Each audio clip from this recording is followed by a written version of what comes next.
السلام عليكم ورحمة الله وبركاته.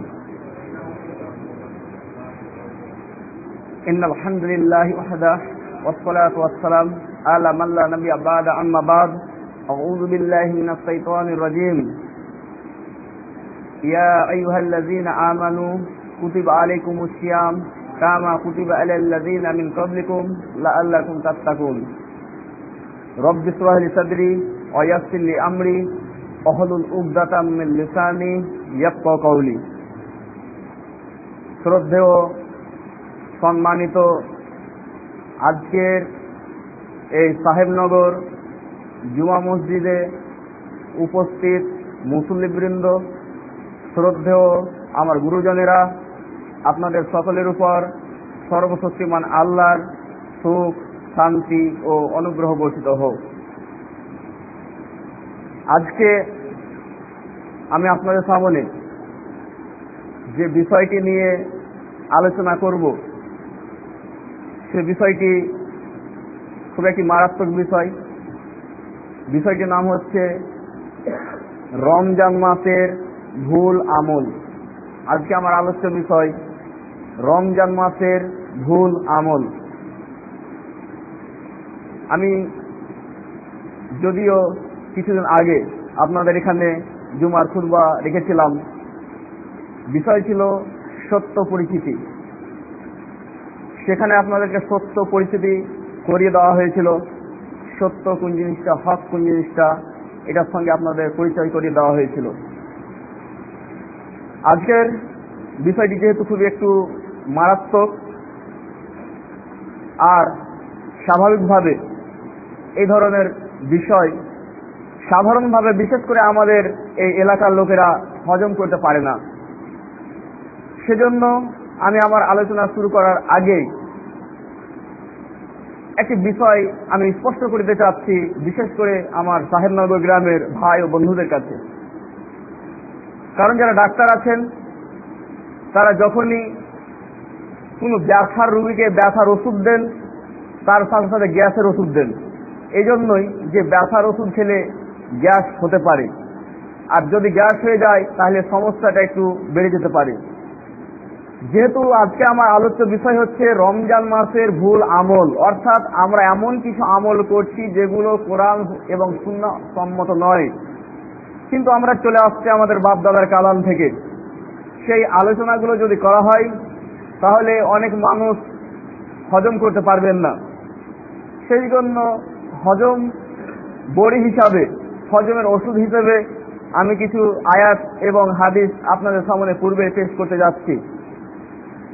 কারণ আমি একজন দায়ী, আর রাসূলুল্লাহ সাল্লাল্লাহু আলাইহি সাল্লামের হাদিস অনুযায়ী প্রেক্ষাপট পরিস্থিতিকে সামনে রেখে বক্তব্য রাখতে হবে। সেজন্য এই আমি বিষয়বস্তুটি বেছে নিয়ে এলাম। সবচেয়ে গুরুত্বপূর্ণ বিষয়, যদিও প্রেক্ষাপট অনুযায়ী বক্তব্য রাখতে হয়, কিন্তু আমাদের সমাজের লোকেরা যে তা হজম করতে পারে না, এর জন্য বিশেষ করে দায়ীদেরকে কিছু হিকমা অবলম্বন করতে হয়। যেহেতু আমি একজন দায়ী, আমাকে দিনের কথা মানুষের কাছে পৌঁছে দিতেই হবে। আর যদি আমি এটাকে গোপন রাখি, এর পরিণাম সঠিক নয়। আল্লাহ সুবহানাহু ওয়া তাআলা পবিত্র কোরআনে বলেছেন, সূরা বাকারা সূরা নম্বর 2 আয়াত নম্বর 140-এ, তার চেয়ে বড় জালিম আর কে হতে পারে যে আল্লাহর নিকট হতে নিজের কাছে থাকা প্রমাণ গোপন করে। আল্লাহ সুবহানাহু ওয়া তাআলা বলছেন, সে হচ্ছে সবচাইতে বড় জালিম, সে হচ্ছে সবচাইতে বড় অত্যাচারী, যার নিকটে প্রমাণ রয়েছে, অর্থাৎ কোরআন এবং হাদিসের ইলম রয়েছে, আর ইলমটাকে সে গোপন করলো, মানুষের কাছে বলল না। কেননা মানুষ হয়তো তাকে বলতে পারে যে তাহলে কি আমরা ভুল করে আসছি, তাহলে কি তোমরা এতদিন কি করছিলে, বিভিন্ন রকমের প্রশ্নের উত্তরের সম্মুখীনের কারণে তারা কি করবে, ইলমটাকে গোপন রাখবে। আল্লাহ সুবহানাহু ওয়া তাআলা বলছেন, যদি এইরকম কোনো ব্যক্তি হয়, যদি ইলমকে গোপন রাখে, সে হচ্ছে সবচাইতে বড় জালিম। এছাড়াও আল্লাহ সুবহানাহু ওয়া তাআলা পবিত্র কোরআনে বলেছেন, সূরা আনআম সূরা নম্বর 6 আয়াত নম্বর 152-তে, যখন তোমরা কথা বলবে, ন্যায্য বলবে, স্বজনের সম্পর্ক হলেও আল্লাহ সুবহানাহু ওয়া তাআলা বলছেন, কথা বলে তোমাকে হক কথা বলতে হবে। যদিও তোমার নিকট আত্মীয় হোক, হোক তোমার ভাই, হোক তোমার পিতা, হোক তোমার একেবারে নিকট আত্মীয়, যাই হোক না কেন, আল্লাহ সুবহানাহু ওয়া তাআলা বলছেন কথা বললে হক কথাই বলতে হবে। আর যদি হক কথা না বলো যদি গোপন রাখো কি হবে? সহিহ ইবনে মাজার হাদিস, আল্লাহ রাসূল সাল্লাল্লাহু আলাইহি সাল্লাম বলছে, যে ব্যক্তি ইলম গোপন রাখবে কিয়ামতের দিন তাকে জাহান্নামের আগুনের লাগাম পরানো হবে। যদি কেউ ইলমকে গোপন রাখে মানুষের বিভিন্ন প্রশ্নের সম্মুখীন হওয়ার ভয়ে, যদি ইলমকে গোপন রাখে, রাসূলুল্লাহ সাল্লাল্লাহু আলাইহি সাল্লাম বলছেন কিয়ামতের দিন তাকে জাহান্নামের আগুনের লাগাম পরানো হবে। বন্ধু, আপনাদের সামনে আমি কোরআন এবং সুন্নাহ বলতে এসেছি, কোনো গল্প বলতে আসিনি। হতে পারে কাউকে আমার বক্তব্য ভালো লাগতে পারে, আর কাউকে আমার বক্তব্য ভালো নাও লাগতে পারে, তারপরে আমাকে সত্য কথাটা বলতে হবে। সত্য কথা পেতে হয়। নবী মুহাম্মদ সাল্লাল্লাহু আলাইহি সাল্লাম বলছেন, মুসনাদ আহমদের হাদিস, তুমি সত্য কথা বলে দাও যদিও মানুষকে এটা তেতো মনে হয়। রাসূলুল্লাহ সাল্লাল্লাহু আলাইহি ওয়াসাল্লাম বলছেন, মানুষের কাছে তেতো মনে হতে পারে, কিন্তু তোমার দায়িত্ব হচ্ছে, তোমার কর্তব্য হচ্ছে সত্য কথা তোমাকে বলে দেওয়া। আমি একজন দায়ী হিসেবে হক কথা বলাই হচ্ছে আমার কর্তব্য। এখন আপনাদের কর্তব্য কি? আপনাদের কর্তব্য হচ্ছে আপনারা প্রথমে শুনবেন, শোনার পরে বুঝবেন। যদি আপনাদের কাছে এটা সঠিক মনে হয়, হক মনে হয়, ভালো লাগে, তাহলে আপনারা আমল করবেন। কিন্তু যদি আপনাদের কাছে ভালো না মনে হয়, হক মনে না হয়, তাহলে আপনারা আমল করবেন না। যদি কারো কাছে প্রমাণ থাকে এর বিপরীতে আমাকে প্রমাণ সহ ধরিয়ে দেবেন আমার ভুলটা। কিন্তু আপনাদের কাছে বিশেষভাবে আমি অনুরোধ করছি যে আপনারা কেউ ঝামেলা সৃষ্টি করার চেষ্টা করবেন না। পছন্দ হলে মানবেন, না পছন্দ হলে বাদ দিবেন, কিন্তু কেউ ঝামেলা সৃষ্টি করার চেষ্টা করবেন না। আমি আমার আলোচনা শুরু করার আগে আরেকটা বিষয় আমি স্পষ্ট করে দিতে চাচ্ছি, যে বিশেষ করে আজকের সালাত আদায় করার জন্য, বিশেষ করে আমাকে ইমামতি করার জন্য যে আপনারা আমাকে পাঠালেন, এই বিষয় নিয়ে সেই আবু দাউদে একটা হাদিস রয়েছে যে একজন সাহাবী কোন এক জায়গায় গিয়েছেন, তো ওখানকার লোকেরা তারা রাসূল সাল্লাল্লাহু আলাইহি ওয়াসাল্লামের সম্মানিত সাহাবী মনে করে সেই সাহাবীকে ইমামতি করার জন্য বলছেন। একজন ব্যক্তি ইকামত দিলেন, মানে তাকবীর দিলেন। একজন ব্যক্তি ইকামত দেওয়ার পরে সেই সম্মানিত সাহাবীকে বলছেন যে আপনি ইমামতি করুন। সেই সাহাবী বলছে যে আমি ইমামতি করব না। কেন করব না আমি তোমাদেরকে বলছি। তখন বলছেন যে রাসূলুল্লাহ সাল্লাল্লাহু আলাইহি সাল্লাম বলেছেন যে যখন তুমি কোন সম্প্রদায়ের কাছে দেখা করতে যাবে, তাদের কাছে যখন যাবে, তখন তুমি তাদের ইমামতি করবে না, বরঞ্চ তাদের মধ্যে কার কেউ ইমামতি করবে। এখানে দুটো জিনিস প্রমাণিত হলো। এক, ইকামত দেওয়ার পরে সেই সাহাবীকে কি করা হচ্ছে? পাঠানো হচ্ছে ইমামতির জন্য। তার মানে আগে হবে ইকামত, তারপরে ইমামতি। দুই, সেখান থেকে প্রমাণিত হচ্ছে যে রাসূলুল্লাহ সাল্লাল্লাহু আলাইহি ওয়াসাল্লাম বলেছেন যখন তোমরা কোনো সম্প্রদায়ের সাথে দেখা করতে যাবে বা কোথাও যাবে, তখন তুমি ইমামতি করবে না, অর্থাৎ তাদের মাঝেকার কেউ ইমামতি করবে। অর্থাৎ সুন্নাতই হচ্ছে যে আপনাদের মধ্যেকারই কোনো ব্যক্তি ইমামতি করা। আমি যদিও বাহির থেকে এসেছি, যদিও আমি আপনার কাছে সম্মানিত ব্যক্তি, কিন্তু আমি ইমামতি করা সুন্নাতের খেলাফ কাজ। কিন্তু প্রয়োজনে করা যেতে পারে, সেটা বিভিন্ন হাদিসের ভিত্তিতে, সেটা ভিন্ন ব্যাপার। কিন্তু সুন্নাত হচ্ছে সবচেয়ে উত্তম হচ্ছে যে আপনাদের মধ্যেকারই কোনো ব্যক্তি ইমামতি করা। আরেকটা বিষয় এখানে আপনাদের কাছে হয়তো নতুন মনে হতে পারে, সেটা হচ্ছে যে আগে ইকামত পরে ইমামতি যাবে। এর জন্য একটা বুখারীর হাদিস রয়েছে, সহিহ বুখারীতে আল্লাহ রাসূল সাল্লাল্লাহু আলাইহি ওয়াসাল্লাম বলছেন যে যখন ইকামত হয়ে যাবে, যখন মুয়াজ্জিন ইকামত দিয়ে দিবে, ইকামত যখন হয়ে যাবে, তখন তোমরা আমাকে দেখা না পর্যন্ত দাঁড়াবে না। কি বলছেন? আল্লাহ রাসূল সাল্লাল্লাহু আলাইহি ওয়াসাল্লাম হচ্ছে ইমাম। আল্লাহ রাসূল সাল্লাল্লাহু আলাইহি ওয়াসাল্লাম বলছেন যখন ইকামত হয়ে যাবে আর তোমরা আমাকে যদি দেখতে না পাও আমার জায়গাতে, মানে ইমামতির জায়গাতে যদি আমাকে দেখতে না পাও, তাহলে খবরদার তোমরা দাঁড়াবে না। তার মানে কি বোঝা গেল?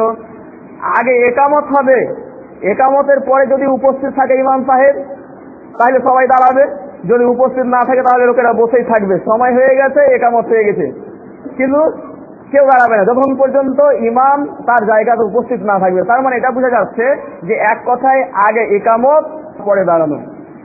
কিন্তু আমাদের সমাজে কি আছে? আগে সবাই মিলে দাঁড়ানো, দাঁড়ানোর পরে হয়তো লাইন সোজা করা কিংবা একামত দিবে, তারপরে লাইন সোজা। এটা হচ্ছে আমাদের সমাজের সিস্টেম। অথচ যদি আপনি ভালোভাবে লক্ষ্য করুন যে আপনারা একামত দিচ্ছেন, আমরা একামত দিচ্ছি, সেখানে বলছি হাইয়া আলাস সালাহ। হাইয়া আলাস সালাহ মানে নামাজের জন্য আসো, সালাতের জন্য এসো। আরে বাবা, সব তো উপস্থিত হয়ে গেছে, ডাকছেন কাকে?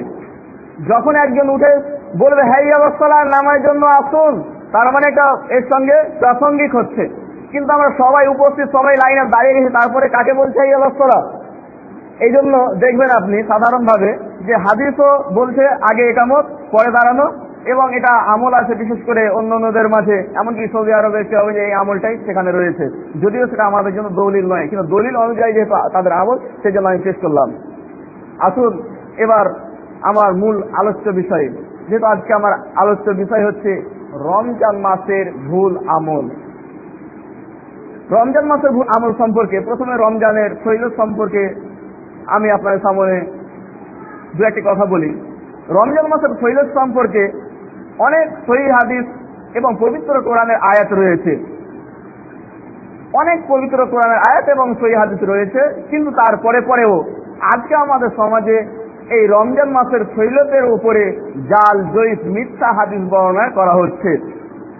আল্লাহ সুবহানাহু ওয়া তাআলা এই রমজান মাসের ফজিলত সম্পর্কে বলছেন পবিত্র কোরআনে সূরা বাকারা সূরা নম্বর 2 আয়াত নম্বর 185-তে, শাহরু রমাদানাল্লাযী উনজিলা ফীহিল কুরআনু হুদাল লিন-নাস। আল্লাহ সুবহানাহু ওয়া তাআলা বলছেন রমজান হলো সেই মাস যাতে অবতীর্ণ হয়েছে কোরআন, যা মানুষের জন্য হিদায়াত। আল্লাহ সুবহানাহু ওয়া তাআলা বলছেন রমজান এমন একটা মাস, এই রমজান মাসে কি হয়েছে, কোরআন অবতীর্ণ হয়েছে। আর কোরআন সাধারণ কোনো গ্রন্থ নয়। আল্লাহ সুবহানাহু ওয়া তাআলা বলেন হুদাল লিন-নাস, পবিত্র কোরআন শুধুমাত্র মুসলিমদের হেদায়েতের জন্য নয়, শুধু আরবদের হেদায়েতের জন্য নয়, আল্লাহ সুবহানাহু ওয়া তাআলা বলেন হুদাল লিন-নাস, মানব জাতির হেদায়েতের জন্য, মানব জাতিকে সঠিক পথ প্রদর্শনের জন্য পবিত্র কোরআন। এই পবিত্র কোরআন নাজিল হয়েছে এই রমজান মাসে। আল্লাহ সুবহানাহু ওয়া তাআলা রমজান মাসের ফজিলত সম্পর্কে আরো বলছেন সূরাতুল কদর সূরা নম্বর 97, যে এই রমজান মাস এমন একটা মাস যে রমজান মাসে কোরআন অবতীর্ণ হয়েছে। ইন্না আনজালনাহু ফি লাইলাতুল কদর, নিশ্চয় কোরআন অবতীর্ণ হয়েছে এই লাইলাতুল কদরে, অর্থাৎ লাইলাতুল কদরটা হচ্ছে রমজান মাসে। আর এমন একটা রাত রয়েছে এই রমজান মাসে যেটা হচ্ছে হাজার মাসের চাইতেও উত্তম, অর্থাৎ সেটা হচ্ছে লাইলাতুল কদর। আর লাইলাতুল কদর হচ্ছে এই রমজান মাসে। তাহলে এই রমজান মাসের আরো অনেক ফজিলত রয়েছে, রমজান মাসের অনেক অনেক অনেক বেশি ফজিলত রয়েছে। এমনকি নবী মুহাম্মদ সাল্লাল্লাহু আলাইহি সাল্লাম বলছেন, সহিহ বুখারীর হাদিস, অনুচ্ছেদ হচ্ছে যে রমজান মাসে উমরা করা অনুচ্ছেদ, ইমাম বুখারী অনুচ্ছেদ কায়েম করেছেন।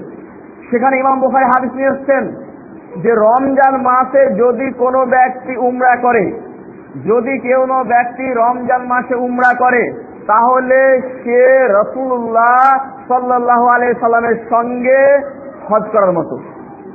উমরা মানে হজের মতনই একটা জিনিস, কিন্তু এটার হজের মৌসুম ছাড়া, হজের মাস ছাড়া অন্য মাসে করা হয়, সেটাকে বলা হয় উমরা। কিন্তু রাসূলুল্লাহ সাল্লাল্লাহু আলাইহি ওয়াসাল্লাম বলছেন এই রমজান মাসের ফজিলত সম্পর্কে যে রমজান মাসে যদি কেউ উমরা করে তাহলে আমার সাথে, অর্থাৎ রাসূলুল্লাহ সাল্লাল্লাহু আলাইহি সাল্লামের সাথে হজ করার সমতুল্য। তাহলে এই মাসের ফজিলত কত? এই মাসের ফজিলত সম্পর্কে আরো বলা হয়েছে সহিহ হাদিসের মধ্যে যে এই মাসে জান্নাতের দরজা সমূহকে খুলে দেওয়া হয়, সহিহ বুখারীর হাদিস, এবং জাহান্নামের দরজা সমূহকে বন্ধ করে দেওয়া হয়, শয়তানের গলায় বেড়ি পরিয়ে দেওয়া হয়। এছাড়াও এই মাসের ফজিলত সম্পর্কে আরো অনেক হাদিস রয়েছে। কিন্তু দুর্ভাগ্যজনক হলেও সত্য, আজকে আমরা বিশেষ করে এই রমজান মাসের ফজিলত বর্ণনা করতে গিয়ে এমন কিছু জয়ীফ ও জাল হাদিসের আশ্রয় নিয়েছি। সেটা হচ্ছে রমজান মাস এমন একটা মাস, যদি কোনো ব্যক্তি এই মাসে একটা ফরজ আদায় করে তাহলে অন্য মাসে 70টি ফরজ আদায়ের সমান নেকি পাবে। যদি কোনো ব্যক্তি এই রমজান মাসে একটা সুন্নাত নফল আদায় করে তাহলে অন্য মাসে একটি ফরজ আদায়ের সমান নেকি পাবে। এই রমজান মাসে প্রথম 10 দিন হচ্ছে রহমত, দ্বিতীয় 10 দিন হচ্ছে মাগফিরাত, আর তৃতীয় 10 দিন হচ্ছে জাহান্নাম থেকে মুক্তি। এখানে আরেকটু ব্যাখ্যা করে আমাদের মৌলভী সাহেবরা বলেন যে এই রমজান এমন একটা মাস, যদি কোনো ব্যক্তি এই রমজানে 1 টাকা দান করে তাহলে অন্য মাসের 70 টাকার সমান সে নেকি পাবে। এই যে আপনাদেরকে কয়েকটা কথা শোনালাম, এই সবই সহিহ হাদিস দ্বারা প্রমাণিত নয়, বরঞ্চ মুনকার যায়িফ, অর্থাৎ যেগুলো আমলের যোগ্য নয়। এই হাদিস হচ্ছে সহিহ হাদিসের বিরোধী। কিভাবে সহিহ হাদিসের বিরোধী? এগুলো একটা হাদিসের বর্ণনা। প্রথম কথা হচ্ছে, এখানে বলা হচ্ছে যে রমজানের প্রথম 10 দিন হচ্ছে রহমত, দ্বিতীয় 10 দিন হচ্ছে মাগফিরাত, তৃতীয় 10 দিন হচ্ছে জাহান্নাম থেকে মুক্তি। সহিহ হাদিস বলছে আল্লাহ রাসূল সাল্লাল্লাহু আলাইহি সাল্লাম এই রমজান মাসকে বলেছেন এটা হচ্ছে রহমতের মাস। আল্লাহ রাসূল সাল্লাল্লাহু আলাইহি ওয়াসাল্লাম এই রমজান মাসকে বললেন রহমতের মাস। আর আমরা কি বললাম? আমরা কি হাদিস পেশ করলাম? আমরা একটা অগ্রহণযোগ্য হাদিস, একটা অচল হাদিসকে পেশ করে আমরা বললাম যে না না না, পুরো মাস না, রমজান মাসটা রহমতের মাস না, রমজানের 10 দিন হচ্ছে রহমত, আর রহমত 10 দিন, আর 10 দিন হচ্ছে মাগফিরাত, আর শেষ 10 দিনে জাহান্নাম থেকে মুক্তি। মানে আল্লাহ রাসূল সাল্লাল্লাহু আলাইহি ওয়াসাল্লাম যেখানে পুরো মাসকে রহমতের মাস বলেছেন, সেখানে আমরা আল্লাহ রাসূল সাল্লাল্লাহু আলাইহি ওয়াসাল্লামের কথাকে বুড়ো আঙুল দেখিয়ে 20 দিনকে বাদ দিয়ে মাত্র বলছি 10 দিন হচ্ছে রহমত। আর কি করলাম? আর আমরা প্রচার করলাম কি, যে রমজান মাসে যদি কেউ 1 টাকা দান করে, অন্য মাসের 70 টাকার সামান নেকি পাওয়া যাবে। আমরা ভাবছি সাধারণভাবে যে আমাদের মৌলী সাহেবরা আমাদের সামনে খুব সুন্দর সুন্দর ওয়াজ নসিহত করছে, খুব ভালো ভালো কথা বলছে, খুব ফজিলতের কথা বর্ণনা করছে। কিন্তু যদি আপনি ভালোভাবে দেখেন, এখানে আমরা ভাবছি অনেক কিছু ফজিলতের কথা বর্ণনা করা হচ্ছে, কিন্তু যদি আপনি ভালোভাবে দেখেন, বরঞ্চ আমাদের সামনে আসলে ফজিলত কম করিয়ে পেশ করা হচ্ছে। যদিও হতে পারে তার উদ্দেশ্য যে বেশি ফজিলত বর্ণনা করা, কিন্তু আমি প্রমাণ আপনার সামনে করতে যাচ্ছি যে আরো ফজিলত কম বর্ণনা করছে। প্রথমে যে তাদের উদ্দেশ্যটা বলি, তাদের উদ্দেশ্য হচ্ছে বেশি ফজিলত বর্ণনা করা। উদাহরণস্বরূপ ধরুন যে আপনি আমার কাছে 1000 টাকা পাবেন, কিন্তু দেওয়ার সময় আপনাকে বলছি আপনাকে 1000 টাকা নয়, আপনাকে আমি 5000 টাকা দিয়ে দিলাম, কিন্তু টাকা কিন্তু একখানাও ঠিক টাকা নয়, সবই কিন্তু বাতিল টাকা, জাল টাকা। আপনি কি করলেন? আপনি খুব ভালো, 1000 জায়গায় 5000 টাকা দিয়েছে, একবারে খুব দৌড়তে দৌড়তে চলে গেলেন, একবারে মার্কেট বহরমপুর চলে গেলেন। আর বহরমপুর যাওয়ার পরে আপনি খুব ভালো জিনিস কিনেছেন, 5000-4000 টাকা জিনিস কিনে নিয়েছেন, আর কেনার পরে আপনি টাকা দিচ্ছেন, টাকা যখন হাতে নিচ্ছে বলছে টাকা জাল। এত টাকা তুমি নিয়ে এসেছো কিভাবে? জাল টাকা। তার মানে নিশ্চয়ই তুমি টাকা, জাল টাকার ব্যবসা করো, এরকম ভাবে তোমার সিস্টেম হচ্ছে জাল টাকা ভাঙানো। এইভাবে তুমি কত লোককে ঠকেছো, তোমাকে এখন পুলিশকে খবর দিয়ে বন্দি করা ছাড়া কোনো কিছু তোমার উপায় নাই। কি হলো? আপনি বিপদে পড়লেন, অপমানিত হলেন। আজকে যদি আপনাদেরকে জাল জয়ী হাদিস দ্বারা তথ্য দিয়ে কিয়ামতের দিন বিপদে পড়বেন, এটা ভালো কথা নয়। বরঞ্চ ভালো কথা হচ্ছে এটাই যে আপনাদেরকে তথ্য কম দিলেও সহিহ হাদিস সম্মত হতে হবে, এটাই হচ্ছে সবচেয়ে ভালো কথা। দ্বিতীয় কথা হচ্ছে আমরা মনে করছি খুব ভালো, আমাদের সামনে খুব বেশি বেশি ফজিলতের কথা পেশ করা হচ্ছে। আপনি যদি ভালোভাবে দেখেন, পবিত্র কোরআন উঠে দেখুন, পবিত্র কোরআন সূরা বাকারা সূরা নম্বর 2 আয়াত নম্বর 261-তে আল্লাহ সুবহানাহু ওয়া তাআলা বলছেন, যারা ব্যয় করে নিজেদের ধন সম্পদ আল্লাহর পথে, তাদের উপমা হচ্ছে একটি শস্য বীজ, যাতে 7টি শীষ উৎপাদন হয়, আর প্রত্যেক শীষে থাকে 100 দানা। আল্লাহ সুবহানাহু ওয়া তাআলা যাকে চান তাকে আরো বৃদ্ধি করে দেন। এর অর্থ হচ্ছে আল্লাহ সুবহানাহু ওয়া তাআলা বলছেন সূরা বাকারা সূরা নম্বর 2 আয়াত নম্বর 261-তে, যে যারা ব্যয় করে নিজের ধন সম্পদ যারা আল্লাহর পথে ব্যয় করে, আল্লাহর পথে যারা খরচ করে, তাদের উদাহরণ হচ্ছে একটা শস্য বীজ। মানে উদাহরণস্বরূপ ধরুন যে আপনি একটা গম বুনলেন, তাতে একটা গাছ বের হলো, আর গাছের শীষ হলো, গমের শীষ মানে 7টা শীষ ধরলো, আর ওই শীষগুলোতে প্রত্যেক শীষাতে 100টি করে দানা ধরেছে, মানে গম হয়েছে। তাহলে কত হলো? 7টা শীষে প্রত্যেকে 107 প্লাস 700, মানে 700টা গম পেলেন। আপনি গম বুনলেন কটা? একটা। পেলেন কটা? 700টা। তো আল্লাহ সুবহানাহু ওয়া তাআলা বলছেন যাকে ইচ্ছা আল্লাহ তাআলা আরো বৃদ্ধি করে দেন। তার মানে আল্লাহ সুবহানাহু ওয়া তাআলা বলছেন একের বিনিময়ে 700। কোথায় বলছে? পবিত্র কোরআন সূরা বাকারা সূরা নম্বর 2 আয়াত নম্বর 261। আল্লাহ তাআলা বলছেন একের বিনিময়ে 700, আর আমরা মৌলবীরা কত বলছি? 1 প্লাস 70। আল্লাহ তাআলা বলছেন 700, আর মৌলবীরা কথা বলছে 1 প্লাস 70, মানে একটা শূন্যকে পুরো মাইনাস করে দিচ্ছে। একটা শূন্য পুরোটাই মাইনাস। তারপরেও এখানে শেষ কথা নয়, বরঞ্চ এই আয়াত কিন্তু কোনো মাসের কথা বলছে না, যেটা রমজান মাসে করলে হয় বা অন্য মাসে করলে না। কি বলছে? পবিত্র কোরআন আমভাবে বর্ণনা করছে। এর মানে হচ্ছে আপনি যে কোনো সময় দান করবেন, যে কোনো সময় আপনার সম্পদ ব্যয় করবেন, তার মানে আপনি 700 নেকি পাবেন, আপনি মিনিমাম 700 নেকি পাবেন। আল্লাহ সুবহানাহু ওয়া তাআলা বলছেন আল্লাহ ইচ্ছা করলে আরো বৃদ্ধি করে দিতে পারেন আপনার নেকি। তাহলে কত করলো আমাদের সমাজে মৌলবীরা? কত করলো? 70, আর আল্লাহ সুবহানাহু ওয়া তাআলা কত করলো? 700। তাহলে যদি আপনি ভালোভাবে সূক্ষ্মভাবে যদি দেখেন, তাহলে আসলে এরা আরো মাইনাস করে দেখাচ্ছে, বেশি করে নয়, যদি এদের উদ্দেশ্য হচ্ছে বেশি করে পেশ করা। বন্ধু, আমি আপনাদের সামনে পবিত্র কোরআন মাজিদ হতে একটি আয়াত তেলাওয়াত করেছি, যেটার উল্লেখ আছে পবিত্র কোরআনে সূরা বাকারা সূরা নম্বর 2 আয়াত নম্বর 183-তে। আল্লাহ সুবহানাহু ওয়া তাআলা বলছেন, ইয়া আইয়ুহাল্লাযীনা আমানু, হে ঈমানদারগণ, কুতিবা আলাইকুমুস সিয়াম, তোমাদের জন্য লিখে দেওয়া হলো, তোমাদের জন্য বিধান দেওয়া হলো, তোমাদের জন্য ফরজ করা হলো কি? সিয়াম। আল্লাহ সুবহানাহু ওয়া তাআলা সিয়াম ফরজ করেছেন। খুব ভালোভাবে মনোযোগ সহকারে শুনুন।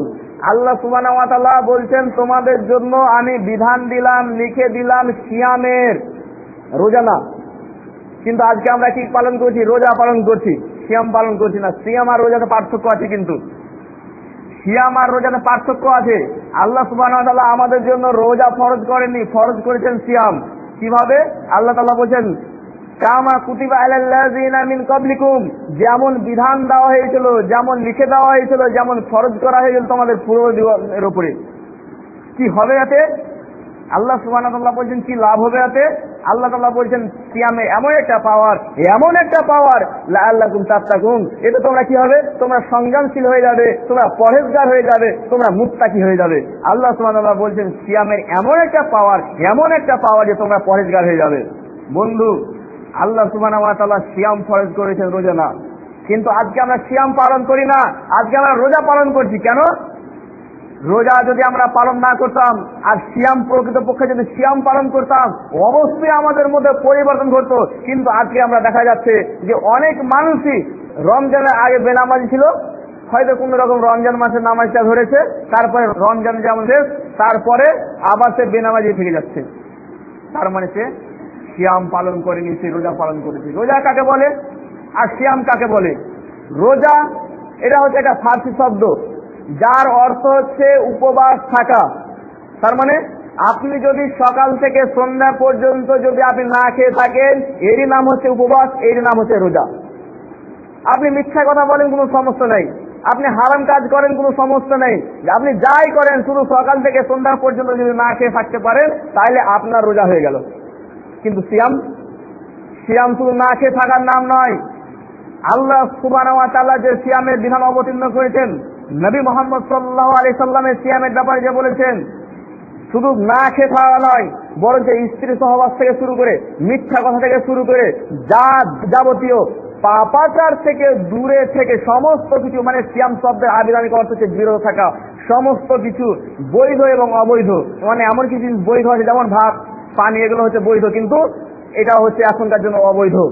তাহলে এই বৈধ জিনিস যদি অবৈধ হয়, তাহলে যেগুলো অবৈধ জিনিস সমস্ত কিছু থেকে বিরত থাকার নাম হচ্ছে সিয়াম। তো আজকে আমরা কি করলাম? আজকে সিয়াম পালন আমরা করছি, যেটাকে আমি বলছি রোজা। রোজা করছি মানে সকাল থেকে সন্ধ্যা না খেয়ে আছি, কিন্তু আমাদের মধ্যে তারপরে যেমন রমজান শেষ, তারপরে যে অবস্থায় সেই অবস্থায়, তাহলে আমাদের সিয়াম হচ্ছে কি করে? আল্লাহ তাআলা বলছেন লাআল্লাকুম তাত্তাকুন, যদি তোমরা সিয়াম পালন করবে তাহলে তোমরা পরহেজগার হয়ে যাবে। পরহেজগার তো দূরের কথা, আজকে আমরা সকাল থেকে সন্ধ্যা পর্যন্ত না খেয়ে থাকি, তারপরে গুল করছি, এর নাম সিয়াম নয়, এর নাম হচ্ছে রোজা। গুল তো একটা হারাম জিনিস। আপনি এই রমজান মাসের সিয়াম অবস্থাতে আপনি গুল করবেন, আপনার সিয়াম হচ্ছে না, আপনার রোজা হতে পারে কিন্তু সিয়াম হতে পারে না। আপনি না খেয়ে থাকছেন সকাল থেকে সন্ধ্যা পর্যন্ত, তারপরে আপনি দাড়ি ছিলছেন, এর নাম সিয়াম নয়, এর নাম হচ্ছে রোজা। আপনি সকাল থেকে সন্ধ্যা পর্যন্ত না খেয়ে আছেন, আপনি মানুষের সঙ্গে মিথ্যা কথা বলছেন, মানুষকে প্রতারণা করছেন, এর নাম সিয়াম নয়, এর নাম হচ্ছে রোজা। আপনি সকাল থেকে সন্ধ্যা পর্যন্ত না খেয়ে আছেন, তারপরে আপনার বাড়িতে বিড়ির ব্যবসা চলছে, আপনি দোকানে, মুদিখানার দোকানে আপনি বিড়ি বিক্রি করছেন, খৈনি বিক্রি করছেন, এর নাম সিয়াম নয়, এর নাম হচ্ছে রোজা। বন্ধু, আল্লাহ সুবহানাহু ওয়া তাআলার যে দাবি, আল্লাহ তাআলা যে বললেন সিয়াম এমন একটা জিনিস, এমন একটা জিনিস যে সিয়াম যদি কেউ পালন করে তাহলে সে তার জীবন বদলে যাবে, সে পরহেজগার হয়ে যাবে, সে মুত্তাকি হয়ে যাবে। কিন্তু আজকে আমরা সিয়াম পালন করার পরেও কিন্তু আমরা যেহেতু পরিবর্তন হতে পারছি না, এখানটা স্পষ্টভাবে বলা যাচ্ছে যে আমরা সিয়াম পালন করছি না, আমরা রোজা পালন করছি। রোজা আর সিয়াম এক না, কারণ আল্লাহ সুবহানাহু ওয়া তাআলা সিয়াম ফরজ করেছেন, আমাদের জন্য রোজা নয়। এবারে আসি, যেহেতু আজকে আমার আলোচ্য বিষয় হচ্ছে রমজান মাসের ভুল আমল। প্রথমে যখন রমজানের চাঁদ উঠে যায়, রমজানের চাঁদ ওঠার পরে আমাদের মধ্যে একটা খুশির জোয়ার বয়ে যায়। তারপরে পরে আমরা সবচেয়ে রমজানের উপলক্ষে যে কাজটা করি সেটা হচ্ছে তারাবির সালাত। আমরা সবাই মিলে, ছোট বড়, বুড়া জোয়ান, জ্ঞানী মূর্খ সবাই মিলে আমরা মসজিদে উপস্থিত হয়ে যাই, অন্য অন্য সময় আমরা দেখতে পাই না মসজিদের লোক, কিন্তু মাত্র 1 কাতার, 1/2 কাতার, 1.5 কাতার, 2 কাতার ম্যাক্সিমাম। কিন্তু যখনই রমজানে চাঁদ উঠে গেল আর এশার থেকে শুরু হয়ে গেল, মাগরিব থেকে না, এশার থেকে মানে তারাবি আদায় করার জন্য মানুষের ঢল। এই তারাবি আদায় করতে গিয়ে আমরা প্রায় কয়েক জায়গাতে ভুল করি। তারাবি আদায় করতে গিয়ে আমরা কয়েক জায়গাতে ভুল করি। সেটা হচ্ছে কি? সেটা হচ্ছে যে তারাবি যখন আমরা আদায় করি সাধারণভাবে, আল্লাহ রাসূল সাল্লাল্লাহু আলাইহি সাল্লাম তারাবি সালাত আদায় করেছেন, কেমন করে সালাত আদায় করেছেন? আল্লাহ রাসূল সাল্লাল্লাহু আলাইহি সাল্লামের যদি আপনি ভালোভাবে দেখেন, এই তারাবি শব্দটা কিন্তু কোরআনে কিংবা হাদিসে নেই। এর তারাবির নাম হলো কি করে? রাসূলুল্লাহ সাল্লাল্লাহু আলাইহি সাল্লাম, সাহাবায়ে কেরামরা এই তারাবির নামাজটা 4 রাকাত পড়ার পরে আরাম করতেন, কিছুক্ষণ আরাম করতেন, আরাম করার পরে আবার 4 রাকাত পড়তেন, আবার আরাম করতেন, আবার 3 রাকাত পড়তেন। তো এই যে আরাম করার কারণে এটার নাম হয়ে যায় তারাবি। তারাবি মানে হচ্ছে আরাম, তারাবি মানে আরাম। কিন্তু আজকে আমরা তারাবি মানে কি করলাম? তারাবি মানে তাড়াতাড়ি, তারাবি মানে তাড়াতাড়ি, একদম স্পিড, 3G স্পিড চলছে, একদম 35 মিনিটের মধ্যে ধাকাধাক তারাবি। তাহলে আল্লাহ রাসূল সাল্লাল্লাহু আলাইহি সাল্লামের যে তারাবি ছিল আর তারাবি যে সংজ্ঞা, সেই তারাবি মানে হচ্ছে আরাম। কিন্তু আজকে আমরা কি করলাম? আজকে আমরা আরামকে কি করলাম? তাড়াতাড়িতে পরিণত করলাম, সম্পূর্ণ উল্টো। এটা হচ্ছে আমাদের একটা ভুল। দ্বিতীয় ভুল কি আমরা করলাম? এই তারাবির নামাজকে 3G স্পিড করতে গিয়ে, যে 3G স্পিডের কিন্তু কোন সময় দেখা যায় যে কম স্পিড হয়, আবার কোন সময় বেশি স্পিড হয়। তো সাধারণভাবে একটা কম স্পিড দেখা যাচ্ছে, তো আমরা কি করলাম যে 3Gর হাই স্পিড নেওয়ার জন্য দেখবেন কোন সময় 8 লেখা থাকে, 8 কম্পিউটারে দেখবেন, সম্ভবত মোবাইলেও উঠে 8 মানে হাই স্পিড এখন চলবে 3G। তো আমরা হাই স্পিড করার জন্য আমরা 2 রাকাতের জায়গায় 4 রাকাত করে পড়তে শুরু করলাম তারাবি। 4 রাকাতে সালাম ফিরানো আমরা শুরু করলাম, কেন? হাই স্পিড নেওয়ার জন্য। এবার দেখি তারাবির নামাজ 4 রাকাতে সালাম ফিরানো যাবে কি না, এটা হচ্ছে একটা প্রশ্ন। আল্লাহ রাসূল সাল্লাল্লাহু আলাইহি সাল্লামের সুস্পষ্ট হাদিস, আল্লাহ রাসূল সাল্লাল্লাহু আলাইহি সাল্লাম বলেছেন রাতের সালাতের ব্যাপারে, রাতের নামাজের ব্যাপারে, সালাতুল লাইলে মাসনা মাসনা, রাতের নামাজ 2 রাকাত করে। কিন্তু এই যে তারাবির নামাজে আমরা 4 রাকাতে সালাম ফিরাতে শুরু করেছি, এর দলিল পাওয়া গেল কোথা থেকে? এর দলিল সহিহুল বুখারী কিতাবুত তাহাজ্জুদ হাদিস নাম্বার 1147। মা আয়েশা রাদিয়াল্লাহু তাআলা আনহাকে জিজ্ঞাসা করা হলো যে আল্লাহ রাসূল সাল্লাল্লাহু আলাইহি সাল্লামের রাতের নামাজ কেমন ছিল। জিজ্ঞাসা করা হচ্ছে মা আয়েশাকে যে আল্লাহ রাসূল সাল্লাল্লাহু আলাইহি সাল্লাম যে রাতে যে নামাজ পড়তেন কেমন ছিল, রমজান মাসের নামাজটা কেমন ছিল, কেমন করে পড়তেন, কত রাকাত পড়তেন, মা আয়েশাকে জিজ্ঞাসা করা হলো। মা আয়েশা উত্তরে দিচ্ছেন, আল্লাহ রাসূল সাল্লাল্লাহু আলাইহি সাল্লাম রমজান হোক চাহে গায়ে রমজান হোক, রমজান হোক চাহে রমজানের বাইরে হোক, আল্লাহ রাসূল সাল্লাল্লাহু আলাইহি সাল্লামে 11 রাকাতের বেশি নামাজ আদায় করেননি। কি বলছেন মা আয়েশা? রমজান হোক চাই রমজানের বাইরে হোক 11 রাকাতের বেশি আদায় করেননি। কিভাবে আদায় করতেন? মা আয়েশা বলছেন তিনি প্রথমে 4 রাকাত আদায় করতেন। তার নামাজের সৌন্দর্য দৈর্ঘ্য সম্পর্কে তোমরা প্রশ্নই করো না, মানে সৌন্দর্য মানে এত সুন্দর করে আদায় করতেন, আর তার দীর্ঘ সম্পর্কে মানে এত লম্বা করে আদায় করতেন। মা আয়েশা বলছে প্রশ্নই করো না। তারপরে কি করতেন? তারপরে আবার 4 রাকাত আদায় করতেন। আর সালাতের সৌন্দর্য আর দৈর্ঘ্য সম্পর্কে প্রশ্নই করো না, মানে এত সুন্দর করে আদায় করতেন।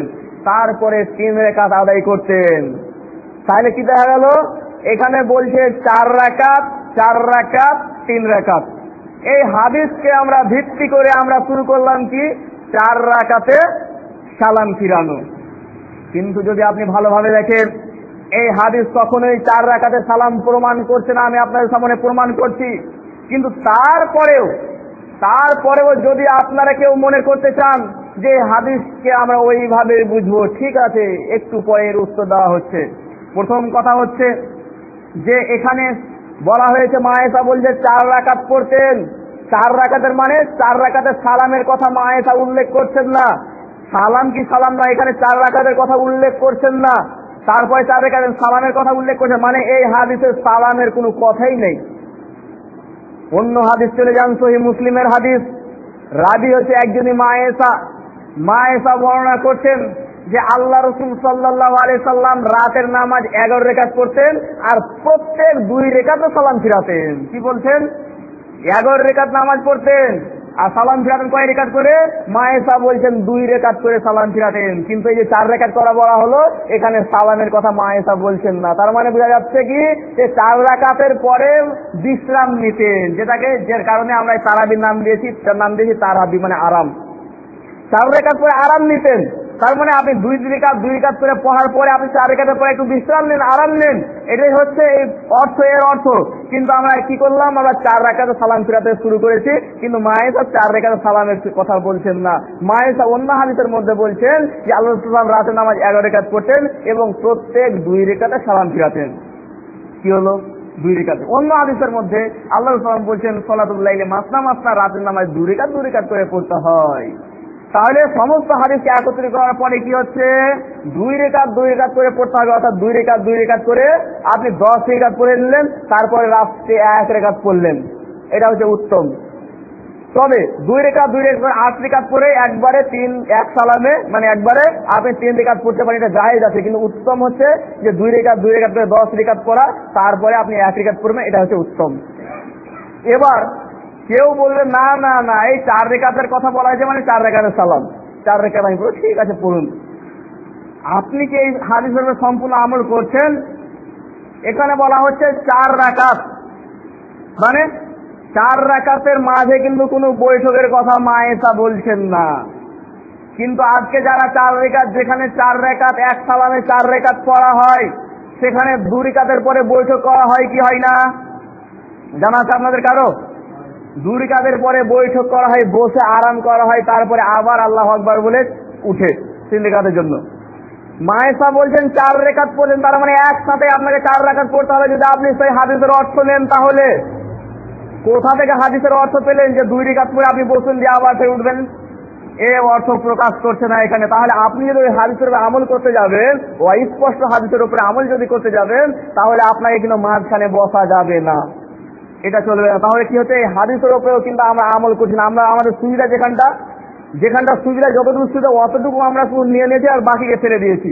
কিন্তু আপনি ভালোভাবে জেনে রাখবেন, মুহাদ্দিস কিরামদের সর্বসম্মতিক্রমে অভিমত হচ্ছে,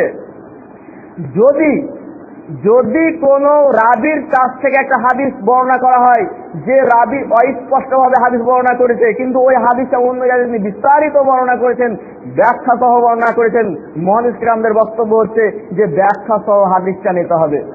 এই জন্য সৌদি আরবের বিখ্যাত মুফতিগণ এবং সৌদি আরবের ফতোয়া কমিটি এই ব্যাপারে ফতোয়া প্রদান করেছে যে এক সালামে 4 রাকাত নামাজ পড়া যাবে না, এটা হচ্ছে মাকরুহ, এটা হচ্ছে অবৈধ, 4 রাকাত তারাবি নামাজ পড়া যাবে না। পরিষ্কারভাবে তারা ফতোয়া প্রদান করেছেন।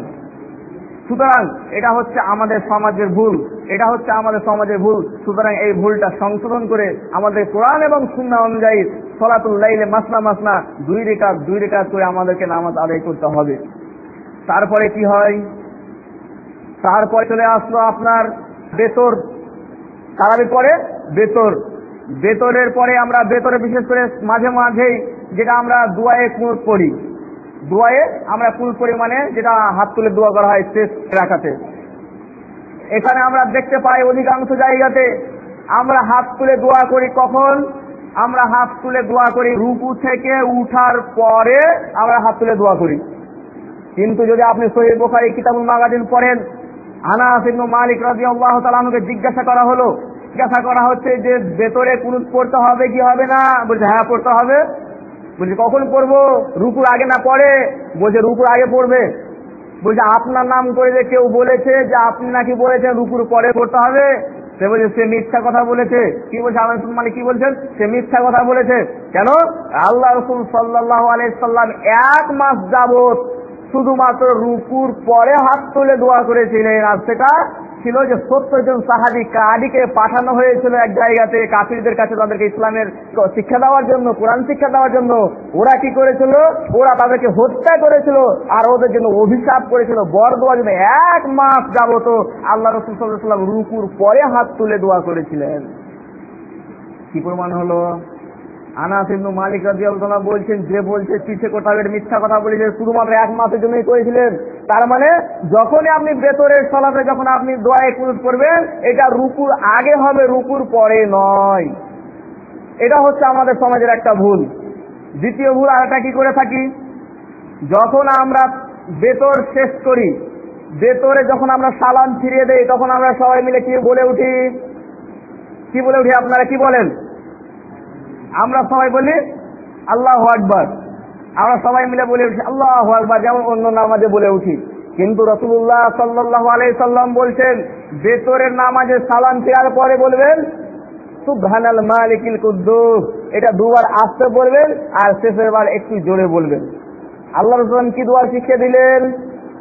আল্লাহ রাসূল সাল্লাল্লাহু আলাইহি ওয়াসাল্লাম একটা সিপারের দোয়া শিখিয়ে দিলেন বেতর নামাজের জন্য। বেতর নামাজে যখন সালাম ফিরাবে তখন সুবহানাল মালিকিল কুদ্দুস পড়বে, আল্লাহু আকবার বা আস্তাগফিরুল্লাহ কোনো কিছু না, কি পড়বে? সুবহানাল মালিকিল কুদ্দুস, ছোট্ট একটা দোয়া, এটা পড়বে। কিন্তু আমরা কি করেছি? আমরা অন্যান্য নামাজের মতো আল্লাহু আকবার আস্তাগফিরুল্লাহ শুরু করে দিয়েছি। এটা হচ্ছে একটা আমাদের ভুল। এরপরে তারাবির নামাজ তো শেষ হলো, এবার কোথায় যেতে হবে? এরপরে চলুন, ওই তো রান্না করার জন্য, রাত্রে তো উঠতে হবে রান্না করার জন্য, আমাদেরকে সাহারি খেতে হবে। চলুন সেখানে গিয়ে দেখি সেখানে কি কি আমরা ভুল করছি। সেখানে যেটা আমাদের ভুল হচ্ছে, আজকে প্রায় সমস্ত জায়গাতে বলা যেতে পারে, আমাদের এলাকাগুলোর অধিকাংশ জায়গাতে, বিহারগুলোতে বাদ দিয়ে, বিহারের কিছু জায়গাতে বাদ দিয়ে বলছি, সেই সব জায়গাতে কি হয়, রাত্রি 1টার সময় হোক বা 12:30টার সময় হয়, আজান দিয়ে মানুষকে জাগানো হয়। আজান দিয়ে মানুষকে জাগানো হয়। কেন জাগানো হয়? রান্না করতে উঠার জন্য। কিন্তু যদি আপনি ভালোভাবে সহিহ বুখারী দেখেন এবং অন্যান্য হাদিস গ্রন্থ দেখেন, আল্লাহ রাসূল সাল্লাল্লাহু আলাইহি সাল্লামের যুগে ফজরের যে আজান আমরা দিচ্ছি তার পূর্বে একটা আজান দেওয়া হতো। সাহারি, সেটা সাহারি খাওয়ার জন্য আজান দেওয়া হতো। তাহাজ্জুদের নামাজের জন্য আজান দেওয়া হতো, ওটা রান্না করতে উঠানোর জন্য আজান দেওয়া হতো না। ভালোভাবে শুনে রাখুন, আজান দিতে হবে। আমি বলছি না আজান দেওয়া বন্ধ করেন, আজান বন্ধ করতে বলছি না, আজান দিতে হবে, কিন্তু সিস্টেমটা একটু চেঞ্জ করতে হবে। আল্লাহ রাসূল ইসলামের যুগে সাহারি রান্না করার জন্য নয়, সাহারি খাওয়ার জন্য আজান দেওয়া হতো। ওই আজান দিলে যারা ঘুমিয়েছিল তারা উঠে তাহাজ্জুদ করবে, আর যারা আগে থেকে তাহাজ্জুদ পড়ছিল তারা সাহারি খাবে। কিন্তু আজকে আমরা কি করছি? আজান মানে হচ্ছে রান্না করতে উঠে যাও। তারপরেও এখানে শেষ নয়, তারপরেও আমরা এলান করছি মা বোনেরা সময় হয়ে গেছে উঠে যান। আজান দেওয়ার অর্থ যদি রান্না করতে উঠানো হয়, তাহলে মা বোনেরাকে আবার নতুন ভাবে কেন ডাকছেন? তাহলে আজান দেওয়ার দরকার নেই। শুধু আপনি মুখে বলতেই পারতেন যে মা বোনেরা উঠে যান, রান্না করার সময় হয়ে গেছে উঠে যেত, আর যখন সাহারি খাওয়ার সময় হতো তখন আজান দিয়ে দিতেন, তাহলে সমস্যার সমাধান হয়ে যেত। কিন্তু আমরা সেটা না করে আজান দিচ্ছি, আজানের পরে মা বোনেরা উঠে যান। তারপরে আরো কি করছি? চলছে থাকছে আমাদের একদম পুরো সাহারি খাওয়া পর্যন্ত, মানে ফজরের আগে পর্যন্ত গজাল আর কোরআন তেলাওয়াত আর যা যে জানে মুলি সাহেবের বিদ্যায় যতটা সমস্ত কিছু বর্ণনা করে দিচ্ছে। বন্ধু, এতে ক্ষতি কি হচ্ছে? আপনি যে সারা রাত লোককে জাগিয়ে রাখেন, যারা ভাত রান্না করবে তারা শুধু জেগে থাকবে, কিন্তু যারা ভাত রান্না করবে না তাদের কেন আপনি জাগাচ্ছেন? আপনার গ্রামে তো অনেক অসুস্থ ব্যক্তিও থাকতে পারে, যার ঘুমের সমস্যা হতে পারে, কিংবা হয়তো পাশে অমুসলিমও থাকতে পারে। তাদের কাছে ইসলামের মেসেজ যে খারাপ পৌঁছাবে, তারা যে বলবে কেমন ইসলাম রে বাবা, এ আমাদেরকেও জাগিয়ে রাখে সারা রাত ধরে, গজাল আর কি কি বলছে আমাদেরকে জাগিয়ে রাখছে, তাদের কাছে ইসলামের মেসেজ যে খারাপ যাচ্ছে। প্রয়োজনটাই বা কি আছে মানুষকে রান্না? আল্লাহ রাসূল ইসলামের যুগে কি রান্না করার জন্য কেউ ঘোষণা করেছিলেন? আপনারা হয়তো বলবেন যে আল্লাহ রাসূল ইসলামের যুগে তো রান্না বান্নার ব্যাপার ছিল না, তারা খেয়ে যেত, যে খেয়ে ফেলে যেত, তাদের জন্য রান্না করার ব্যাপার ছিল না। কিন্তু যদি আপনি ভালোভাবে দেখেন, মা আয়েশা বর্ণনা করছেন সহিহ বুখারীর হাদিস, মা আয়েশা বর্ণনা করছেন 2 মাস যাবত 3টা চাঁদ উঠা পর্যন্ত আমাদের উনুনই জ্বলেনি। মানে তার মানে উনুন জ্বলেনি মানে তার মানে রান্না হতো। 1 নম্বর প্রমাণ। 2 নম্বর প্রমাণ হচ্ছে কি, আল্লাহ রাসূল সাল্লাল্লাহু প্রিয় খাদ্য ছিল গোশত এবং রুটি। আল্লাহ রাসূল সাল্লাল্লাহু একটা প্রিয় খাদ্য ছিল কি? গোশত এবং রুটি। তো প্রিয় খাদ্য গোশত রুটি, গোশত এবং রুটি এমনি হয়ে যায় নাকি তাকে রান্না করতে হয়? রান্না করতে হয়। তো যখন রান্না করার ব্যাপার যখন আসলো, আর আল্লাহ রাসূলের প্রিয় খাদ্য হচ্ছে গোশত রুটি, তাহলে সাহারির মতন একটা গুরুত্বপূর্ণ খাবার, সেখানে আল্লাহ রাসূল গোশত রুটি খাবেন না? আর যদি খেয়েছেন তাহলে অবশ্যই রান্না করার প্রয়োজন পড়েছে, লোকেরা অবশ্যই রান্না করেছে, তার মানে রান্না করেছে তখনও, কিন্তু এর পরেও সেপারেট ভাবে রান্না করার জন্য ঘোষণা দেওয়া হয়নি। আপনি হয়তো বললেন এটা তো সুবিধাজনক জিনিস। আজকে যখন আপনি কলকাতা বা যে কোনো জায়গায় যান, আপনাকে 12টায় একটা সময় ট্রেন ধরা আছে, কে আপনাকে উঠিয়ে দেয়? মৌলভী সাহেব আপনাকে উঠাতে যায়, নাকি মৌলভী সাহেব ঘোষণা দেয় যে অমুক বিশ্বাস সাহেব আপনার ট্রেন চলে যাবে, 12টা বেজে গেল, উঠে যান, ট্রেন ধরতে হবে, বলে না, তারপরে আমরা উঠে যাই। আজকে যদি আপনি ভালোভাবে তাহাকিক করে দেখেন, অধিকাংশই মহিলারা আজান শুনে উঠে না। অধিকাংশ মহিলারা, হয়তো অনেকের বেশি, অধিকাংশের বাড়িতে কি থাকে, অ্যালার্ম দেওয়া থাকে, অ্যালার্ম দিয়ে অ্যালার্ম শুনে উঠে। আবার কিছু মহিলা, পাশের বাড়ির মহিলারা উঠে গেছে, সেই সব বাড়িতে উঠিয়ে দেয়, এইভাবে উঠায়। আর কিছু মহিলারা আছে যারা আজান শুনে উঠে। তাহলে কি দেখা গেল? তাহলে দেখা গেল কি, যে আজকের দিনে আমাদের বিশেষ করে এই যে রাত্রে 1টার সময় আজান দেওয়া, এটা প্রয়োজন নেই। দিতে পারি আমরা আজান দেওয়া না যায় নয়, কখন দিতে হবে? সাহারি খাওয়ার যখন অফ হয়ে যাবে, মানে মোটামুটি ফজর আজানের হয়তো আধা ঘন্টা কিংবা খুব বেশি হলে 1.5 ঘন্টা আগে আজান দেওয়া, মানে হচ্ছে সাহারি খেলেন। এটা করা যেতে পারে, কোনো সমস্যা নেই, এটা হচ্ছে সুন্নতি আমল। তাহলে এই জায়গাতে কি করছি আমরা? ভুল করে আসছি। তারপরে সাহারি রান্না বান্না খাওয়া দাওয়া হয়ে গেল। এবার চলুন, সারা দিন মান রোজা না সিয়াম পালন করি, সে বিষয়টা আগে আলোচনা করা হয়েছে। চলেন এবার ইফতারের দিকে। সন্ধ্যা ঘনিয়ে আসছে, ইফতার করতে হবে। মৌলভী সাহেবকে বলিয়ে রেখে দেওয়া হয়েছে। ইফতারের আধা ঘন্টা হলে মৌলভী সাহেব বলতে শুরু করেছে, আর আধা ঘন্টা সময় আছে, আপনারা ইফতারের জন্য রেডি থাকেন। মানে আধা ঘন্টা সময় আছে, আর সময় বেশি নেই। তারপরে আবার 10 মিনিট পরে 20 মিনিট সময় আছে, তারপরে 10 মিনিট। এই যে মৌলভী সাহেব ঘোষণা দিতেই আছে। মৌলভী সাহেব কেন ঘোষণা দিচ্ছে? মৌলভী সাহেবের ব্যাটারে তো পেট চলছে না, না খেয়ে সারাদিন না খেয়ে ঘোষণা দিবে কি? কিন্তু পাবলিক থেকে বাধ্য করে রেখেছে। চাকরি টিকাবার মন আছে তাহলে ঘোষণা দাও, আর চাকরি যদি না রাখার মন আছে তাহলে ঘোষণা দিও না, তোমাকে টিকিট কাটতে হবে। মৌলভী সাহেব ভাবছে, বাবা যাক গা থাক, 10 বছর মাদ্রাসায় পড়াশোনা করেছি, চাষবাস কিছু কাজ করতে পারিনি, চাষবাস কিছু করিনি, আর এখন তো বাবা চাষবাস বা এরকম ভারী কাজ করতেও পারবো না, মুশকিল হয়ে যাবে। ব্যবসা বাণিজ্যেরও লাইন জানা নেই, আর পয়সা করিও নেই, কি করা যায়? আল্লাহর গোলামি যা আছে, পাবলিকের এখন গোলামি করে কমসে কম কোন রকম ভাবে সংসারটা চালাতেই হবে। ও বাচ্চারা কি করলো? ও একটা মজবুরি ভেবে ও কি করলো? পাবলিকের কথা বললো, আধা ঘন্টা আর 10 মিনিট ও ঘোষণা করতে শুরু করে। সুতরাং এই যে ঘোষণা করার নিয়ম, ঘোষণা করার পদ্ধতি আমরা চালু করেছি বিশেষ করে এই যুগের মতো, অথচ রাসূলুল্লাহ সাল্লাল্লাহু আলাইহি ওয়াসাল্লামের মতো যুগে, সেই যুগেও কিন্তু এরকম কোনো প্রথা ছিল না। অথচ আজকে এত উন্নত যুগে, আজকে আমাদের প্রত্যেকের কাছে ঘড়ি থাকা সত্ত্বেও আজকে আমরা শুরু করে দিলাম ঘোষণা করা। সুতরাং এটা বর্জনীয়, এটা বর্জন করতে হবে। তারপরে আমরা কি করি? তারপরে আমাদের সামনে চলে আসে ইফতারের সময়। ইফতারের সময় আমরা সবাই হয়তো এক জায়গাতে আমরা বসি, কিংবা হয়তো যখন কোনো বন্ধু ইফতার পার্টি করে, ইফতারের যখন লোককে আহ্বান করে দাওয়াত দেওয়া হয়, তখন আমরা সবাই মিলে দেখি আর 5 মিনিট সময় আছে। কত আছে? 5 মিনিট সময়। শুরু করে দিলাম হাত তুলে দোয়া করে। মৌলভী সাহেবকে পাওয়া যায় না, পয়সা দিয়ে কিনা হয়েছে। মৌলভী সাহেব হচ্ছে আমাদের গোলাম, পাবলিকের গোলামকে মৌলভী সাহেব, ইমাম সাহেব। অথচ ইমাম মানে হচ্ছে নেতা, নেতার কথা অনুযায়ী আমাদের চলতে হবে। কিন্তু আজকে আমরা কি করেছি? মৌলভী সাহেবকে আমরা গোলাম বানিয়ে দিয়েছি। মানে আমাদের গোলাম হচ্ছে মৌলভী সাহেব। কি করলাম? মৌলভী সাহেবকে দোয়া করতে হবে, ধাপ তুলেও দোয়া করতে শুরু করলো, সবাই আমিন আমিন বলতে শুরু করলাম। আর কেউ কেউ ভাবি যদি হাত তুলে দোয়া না করবো, মৌলভী সাহেব করছে আর আমি যদি না করবো তাহলে পরের খাবার খেতে এসেছি, লোকে কি বলবে, আর পরের খাবার খেতে কমসে কম দোয়াটাও করলে না। এই লজ্জা শরমেও আমরা কি করি? আমরা হাত তুলে দোয়াটা আমরা লজ্জা শরমে করে দিই। এটা হচ্ছে একটা বিদআত। আপনি রোজা যে কোনো অবস্থায়, সহিহ হাদিসে বর্ণিত হয়েছে সিয়াম অবস্থাতে দোয়া কবুল হয়।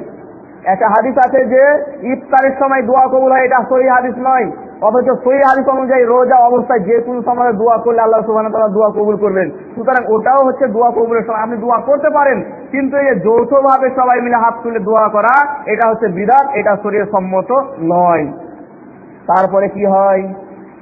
সময় হয়ে গেল, 1 মিনিট আর সময় বাকি নেই। মৌলভী সাহেব বলেছে, পড়ো তোমরা, সময় হয়ে গেছে।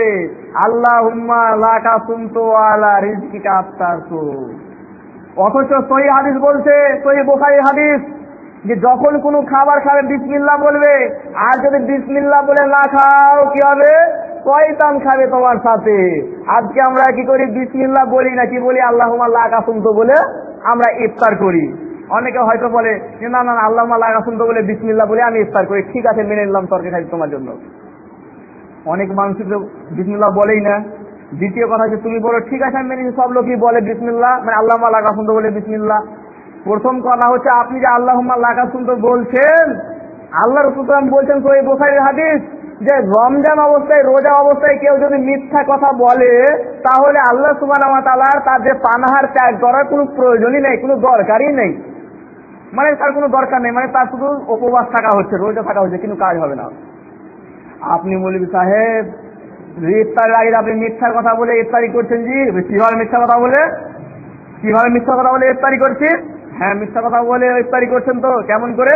ওই তো আপনি লা কাসুমতু পড়ছেন, তো লা কাসুমতু পড়ে এটা তো আগেকার দোয়া।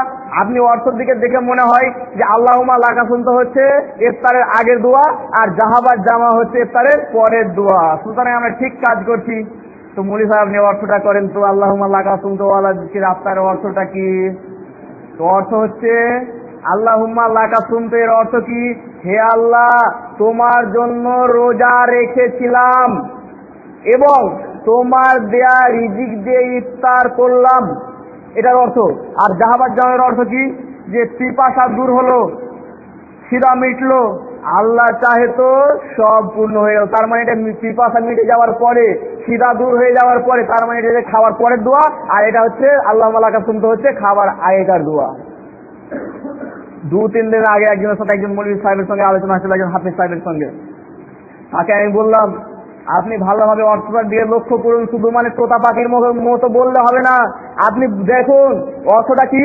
হে আল্লাহ, আল্লাহুম্মা লা কাসুমতু অর্থ হে আল্লাহ তোমার জন্য রোজা রেখেছিলাম। ছিলাম কাকে বলে? তার মানে এখন আর নেই, তার মানে ইফতার করার পরে তোমার জন্য রোজা রেখেছিলাম, মানে এখন আর নেই। এবং তোমার দেয়া রিজিক দিয়ে ইফতার করলাম, ভাত খেয়ে নিলাম, মানে ভাত খাচ্ছি নয়, ভাত খেলাম, রোজা করলাম, ইফতার করলাম। তো কি বলেন আপনি? যে ইফতার করলাম, কিন্তু এখনো আপনি ইফতার করেননি। আপনি কি বললেন? হে আল্লাহ তোমার দেয়া রিজিক দিয়ে ইফতার করলাম। মিথ্যা কথা, আপনি এখন পর্যন্ত ইফতার করেননি। কিন্তু আপনি এখন পর্যন্ত ইফতার করেননি, আর আল্লাহকে বলছে ইফতার করলাম, অথচ আপনার সামনে উপস্থিত আপনি এখন পর্যন্ত মুখেই দেননি।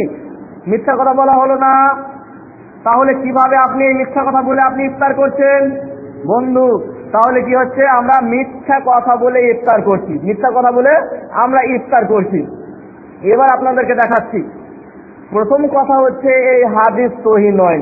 1 নম্বর পয়েন্ট, হাদিস সহিহ নয়। দ্বিতীয় নম্বর পয়েন্ট হচ্ছে ইমাম আবু দাউদ অনুচ্ছেদ গায়েন করেছেন রোজা ইফতারের দোয়া, মানে রোজার ইফতারের দোয়া আগে বলতে হবে না পরে বলতে হবে ইফতার, এটা বলেননি। তারপরে প্রথমে এনেছেন জাহাবাজ জামো, তারপরে এনেছেন আল্লাহুম্মা লা কাসুমতুকে। তো আমরা কি করলাম? আমরা আল্লাহুম্মা লা কাসুমতুকে আগে করে দিলাম আর জাহাবাজ জামোকে পরে করে দিলাম। ঠিক আছে, কিন্তু তারপরে আমরা এমন জায়গাতে করলাম যে এর দাবি পূর্ণ হচ্ছে না। সুতরাং আল্লাহুম্মা লা কাসুমতু নয়, বরঞ্চ আপনাকে ইফতার করতে হবে বিসমিল্লাহ বলে, এবং খাওয়ার মাঝে আপনি আলহামদুলিল্লাহ বলবেন। যখন আপনার খাওয়া হয়ে যাবে তখন আপনি জাহাবাজ যাও ইনশাআল্লাহ সেই দোয়াটা আপনি পড়বেন। এটা হচ্ছে সহিহ হাদিসের দোয়া। আর যদি আপনি আল্লাহুম্মা লা কাসুমতু পড়েন তাহলে এটা হচ্ছে জয়ীফ হাদিসের দোয়া। তারপরে আজকে আমরা যে জায়গায় আমল করি সেই জায়গাতে প্রমাণিত নয়। তাহলে আমাদের ইফতারের বিষয়টা এবার গেল। এবার আমাদের কি আসতে হবে? এবার চলুন, যখন আমরা প্রায় কিছু রোজা পার করে দিই তখন আমাদের কাছে আসে লাইলাতুল কদরের বিষয়। লাইলাতুল কদর, লাইলাতুল কদর জানতে হয়, রাত্রি জেগে ইবাদত করতে হয়। কিন্তু আজকে আমরা কি করেছি লাইলাতুল কদরের নামে? আজকে আমরা যেটা করেছি লাইলাতুল কদরের নামে আজকে আমরা ভোজ ভান্ডার শুরু করে দিয়েছি। আজকে মুড়ি আর চানা আর বিভিন্ন রকমের জিলাপি আর চা থেকে শুরু করে বিভিন্ন টোস্ট থেকে শুরু করে মসজিদ ভর্তি। আজকে ছেলে পিলারা খুঁজে, আরে লাইলাতুল কদর আছে, রেড জায়গা আছে। কি বলে ছেলেরা? রেড জায়গা আছে, আজকে রেড জায়গা। মানে ছেলে পিলারা এত খুশি, মানে ইবাদত করতে তো সাধারণ মানুষ ভয় পায় এরকম। তো ছেলে পিলারা এত মানে খুশি এই জন্য যে খেতে তো পাওয়া যাবে, খেতে পাওয়া যাবে, চা পাওয়া যাবে, জিলাপি পাওয়া যাবে, মুড়ি পাওয়া যাবে, তো রেস্টে জাগলে কি অসুবিধা আছে, খেতে পাবো, ছেলেরা কিন্তু খুব খুশি। চলে আমাদের ভোজ ভান্ডার, আমাদের ভোজ ভান্ডার চলে রাতে, কিন্তু সেই রাত ভোজ ভান্ডার করার রাত নয়, সেই রাতটা হচ্ছে খুবই গুরুত্বপূর্ণ রাত। সেই রাতটা হচ্ছে ইবাদতে কাটিয়ে দেওয়ার রাত। আল্লাহ রাসূল সাল্লাল্লাহু আলাইহি সাল্লাম কিভাবে শবে কদর পালন করেছেন, লাইলাতুল কদর কিভাবে পালন করেছেন, সেটা আমাদের দেখার বিষয় আছে। কারণ আল্লাহ সুবহানাহু ওয়া তাআলা বলছেন সূরা আহজাব সূরা নম্বর 33 আয়াত নম্বর 21, লাকাদ কানা লাকুম ফি রাসূলিল্লাহি উসওয়াতুন হাসানাহ, তোমাদের মডেল হচ্ছে মুহাম্মদ সাল্লাল্লাহু আলাইহি সাল্লাম। আমাদেরকে দেখতে হবে মুহাম্মদ সাল্লাল্লাহু আলাইহি সাল্লাম কিভাবে রাতে যাপন করেছেন, কিভাবে লাইলাতুল কদর পালন করেছেন। আজকে আমরা কি করলাম, ভোজ ভান্ডার তো হচ্ছে তার সাথে সাথে ওয়াজ মাহফিল শুরু করলাম। কোথা থেকে মৌলভী সাহেবকে ডেকে নিয়ে আসলাম, 27 শবে কদরের দিন কি হবে, একটা ওয়াজ মাহফিল হবে, বক্তব্য হবে। আমরা শুনছি আর বক্তব্য হচ্ছে, আমরা ভাবছি খুব একদম লাইলাতুল কদর পালন করতাম, খুব ইবাদত করছি, অথচ বক্তব্য শুনছি, এটা নিয়ম না। আবার কিছু লোক ভাবে যে জাগা ইবাদত তো মাঝে মধ্যে করতে হয়, তো যা হচ্ছে চলে একবার জিকির করে দিই। সব ছেলে মিলেকে বসে দিল, একটু দোয়া জানিস না, আমি জানি না জি, ও জানি না জি, তাহলে বল সুবহানাকা, সবাই শুরু করে দিল সুবহানাকা আল্লাহুম্মা, সবাই শুরু করে দিল যৌথ ভাবে আল্লাহুম্মা ইন্নাকা আফুবুন তুহিব্বুল, সব মাইকে আবার কোন মাইকে মুখ লাগিয়ে শুরু। বাহিরকার লোক শুনতে পাওয়া যাচ্ছে, এই গ্রাম থেকে যাচ্ছে, হ্যাঁ অমুক জায়গার লোক, সাহেবনগর গ্রামের লোক লাইলাতুল কদর জানছে, বিশাল পরেশগার লোক জি, সারা জায়গা একবারে মানে ছেলে পিলে কেউ জাগাচ্ছে, বিশাল ব্যাপার। এ হচ্ছে আমাদের সামাজিক চিত্র, এ হচ্ছে আমাদের সমাজ। অথচ রাসূলুল্লাহ সাল্লাল্লাহু আলাইহি সাল্লাম কিভাবে রাত্রি জাগরণ করেছেন, আল্লাহ রাসূল সাল্লাল্লাহু আলাইহি সাল্লাম রাত্রি জাগরণ করেছেন। যে আমরা তারাবি সালাত আদায় করেছি, তারাবি মানে তাড়াতাড়ি, আপনাদেরকে আগে বলেছি, আল্লাহ রাসূল সাল্লাল্লাহু আলাইহি সাল্লাম তারাবি সালাতে পুরো রাত্রি জাগরণ করেছেন। তারাবি সালাতে মানে 11 রাকাত নামাজ আদায় করতে পুরো রাতকে পার করে দিয়েছেন। আমরা যেটা করতে পারি, আমাদের জন্য করণীয় হচ্ছে যে আমরা হয়তো খুব বেশি হলে, যে অনেক মানুষ হয়তো রাতে জাগরণ করবে না, এই জন্য এশারের সালাত যে টাইমে সেই টাইমে পড়ে নিলাম। তারপরে আমরা মোটামুটি 10টা সাড়ে 10টার দিকে যারা আমরা লাইলাতুল কদর জায়গা নিয়ত করব, তারা 10টা সাড়ে 10টা থেকে আমরা তারাবি নামাজ শুরু করব। এইরকম লম্বা চওড়া করে আমরা শুরু করব, খাওয়ার সময় হয়ে যাবে, এইরকম সময় পর্যন্ত আমরা ওই 11 রাকাত নামাজে আমরা অতিবাহিত করে দেবো। এটাই হচ্ছে তরিকা। কেন, আপনি যে জিকির আজকার করবেন, জিকির আজ করতে পারেন, হ্যাঁ জিকির আজকার করতে পারেন, কোরআন তেলাওয়াত করতে পারেন, হ্যাঁ কোরআন তেলাওয়াত করতে পারেন, তবে একটা বিষয় জেনে রাখবেন, জিকির আজকারের চাইতে কোরআন তেলাওয়াত হচ্ছে উত্তম। কোরআন তেলাওয়াত বাইরের চাইতে নামাজের মধ্যে কোরআন তেলাওয়াত হচ্ছে বেশি উত্তম। তাহলে নামাজের মধ্যে কোরআন তেলাওয়াত বেশি উত্তম। আপনি হয়তো বলেন, হ্যাঁ জি ছেলে পিলে যত দোয়া জানে না, ওরাকে তো শিখাতে হবে, এই জন্য মানে শিখাচ্ছি, ওদেরও জানা হচ্ছে, ভালো হচ্ছে, রাত্রি জাগরণ হচ্ছে। এইরকম ভাবে রাত পালন করতে হবে না আপনাকে। ছেলে পিলে জানছে না, আপনি শিখানোর তালিমের সময় ওটা নয়, লাইলাতুল কদর তালিম দেওয়ার সময় নয়, এটা ইবাদত করার সময়। আপনি অন্য সময় তালিম দেবেন। তো আপনি যদি বলে যে রাত ছেলে পিলে যায় না, কি করব, সুন্দর একটা পয়েন্ট শিখে নিন। ছেলে পিলে সবাই মিলে যখন রাত্রি 10টার পরে, যখন আপনার তারাবির সালাতে যখন সবাই দাঁড়াবে, ইমাম সাহেব কেরাত করবে, ছেলে পিলে তো কি করবে, ওরা শুধু লাইনে দাঁড়িয়ে থাকবে, কেরাত শুনবে। তাহলে মানে ওদের সময়টাও নামাজের মধ্যে কাটা হচ্ছে, এই জন্য কোনো সমস্যা হচ্ছে না। আর যদি কেউ বলে এত লম্বা লম্বা লম্বা করে আপনি সূরা ফাতিহার পরে লম্বা লম্বা সূরা ধরেন, কিংবা আপনি বেশি বেশি করে আপনি অন্য বিভিন্ন সূরা মিলে আপনি লম্বা করে আপনি কেরাত করেন, তারপরে লম্বা করে রুকু করেন, লম্বা করে আপনি সিজদা করেন, লম্বা করে আপনি বৈঠক করেন, তাহলে আপনি দেখবেন এইভাবে আলহামদুলিল্লাহ আমরা কয়েক বছর থেকে আমরা আমাদের গ্রামে আমরা করছি এরকম ভাবে। আপনি লম্বা করে করেন। আপনি হয়তো বলবেন সব হয়তো অত লম্বা করে দাঁড়িয়ে থাকতে পারবে না, আপনি হয়তো অনেক মানুষ বলে, অনেক মানে যুক্তির অভাব নাই আজকে, এত খোঁড়া খোঁড়া যুক্তিটা হয়ে যায়, শুনতে হাস্যকর লাগে। অনেকে বলে এত লম্বা কি মানুষ দাঁড়িয়ে থাকতে পারবে, জামাতের ব্যাপার আছে, হালকা করে করা উচিত।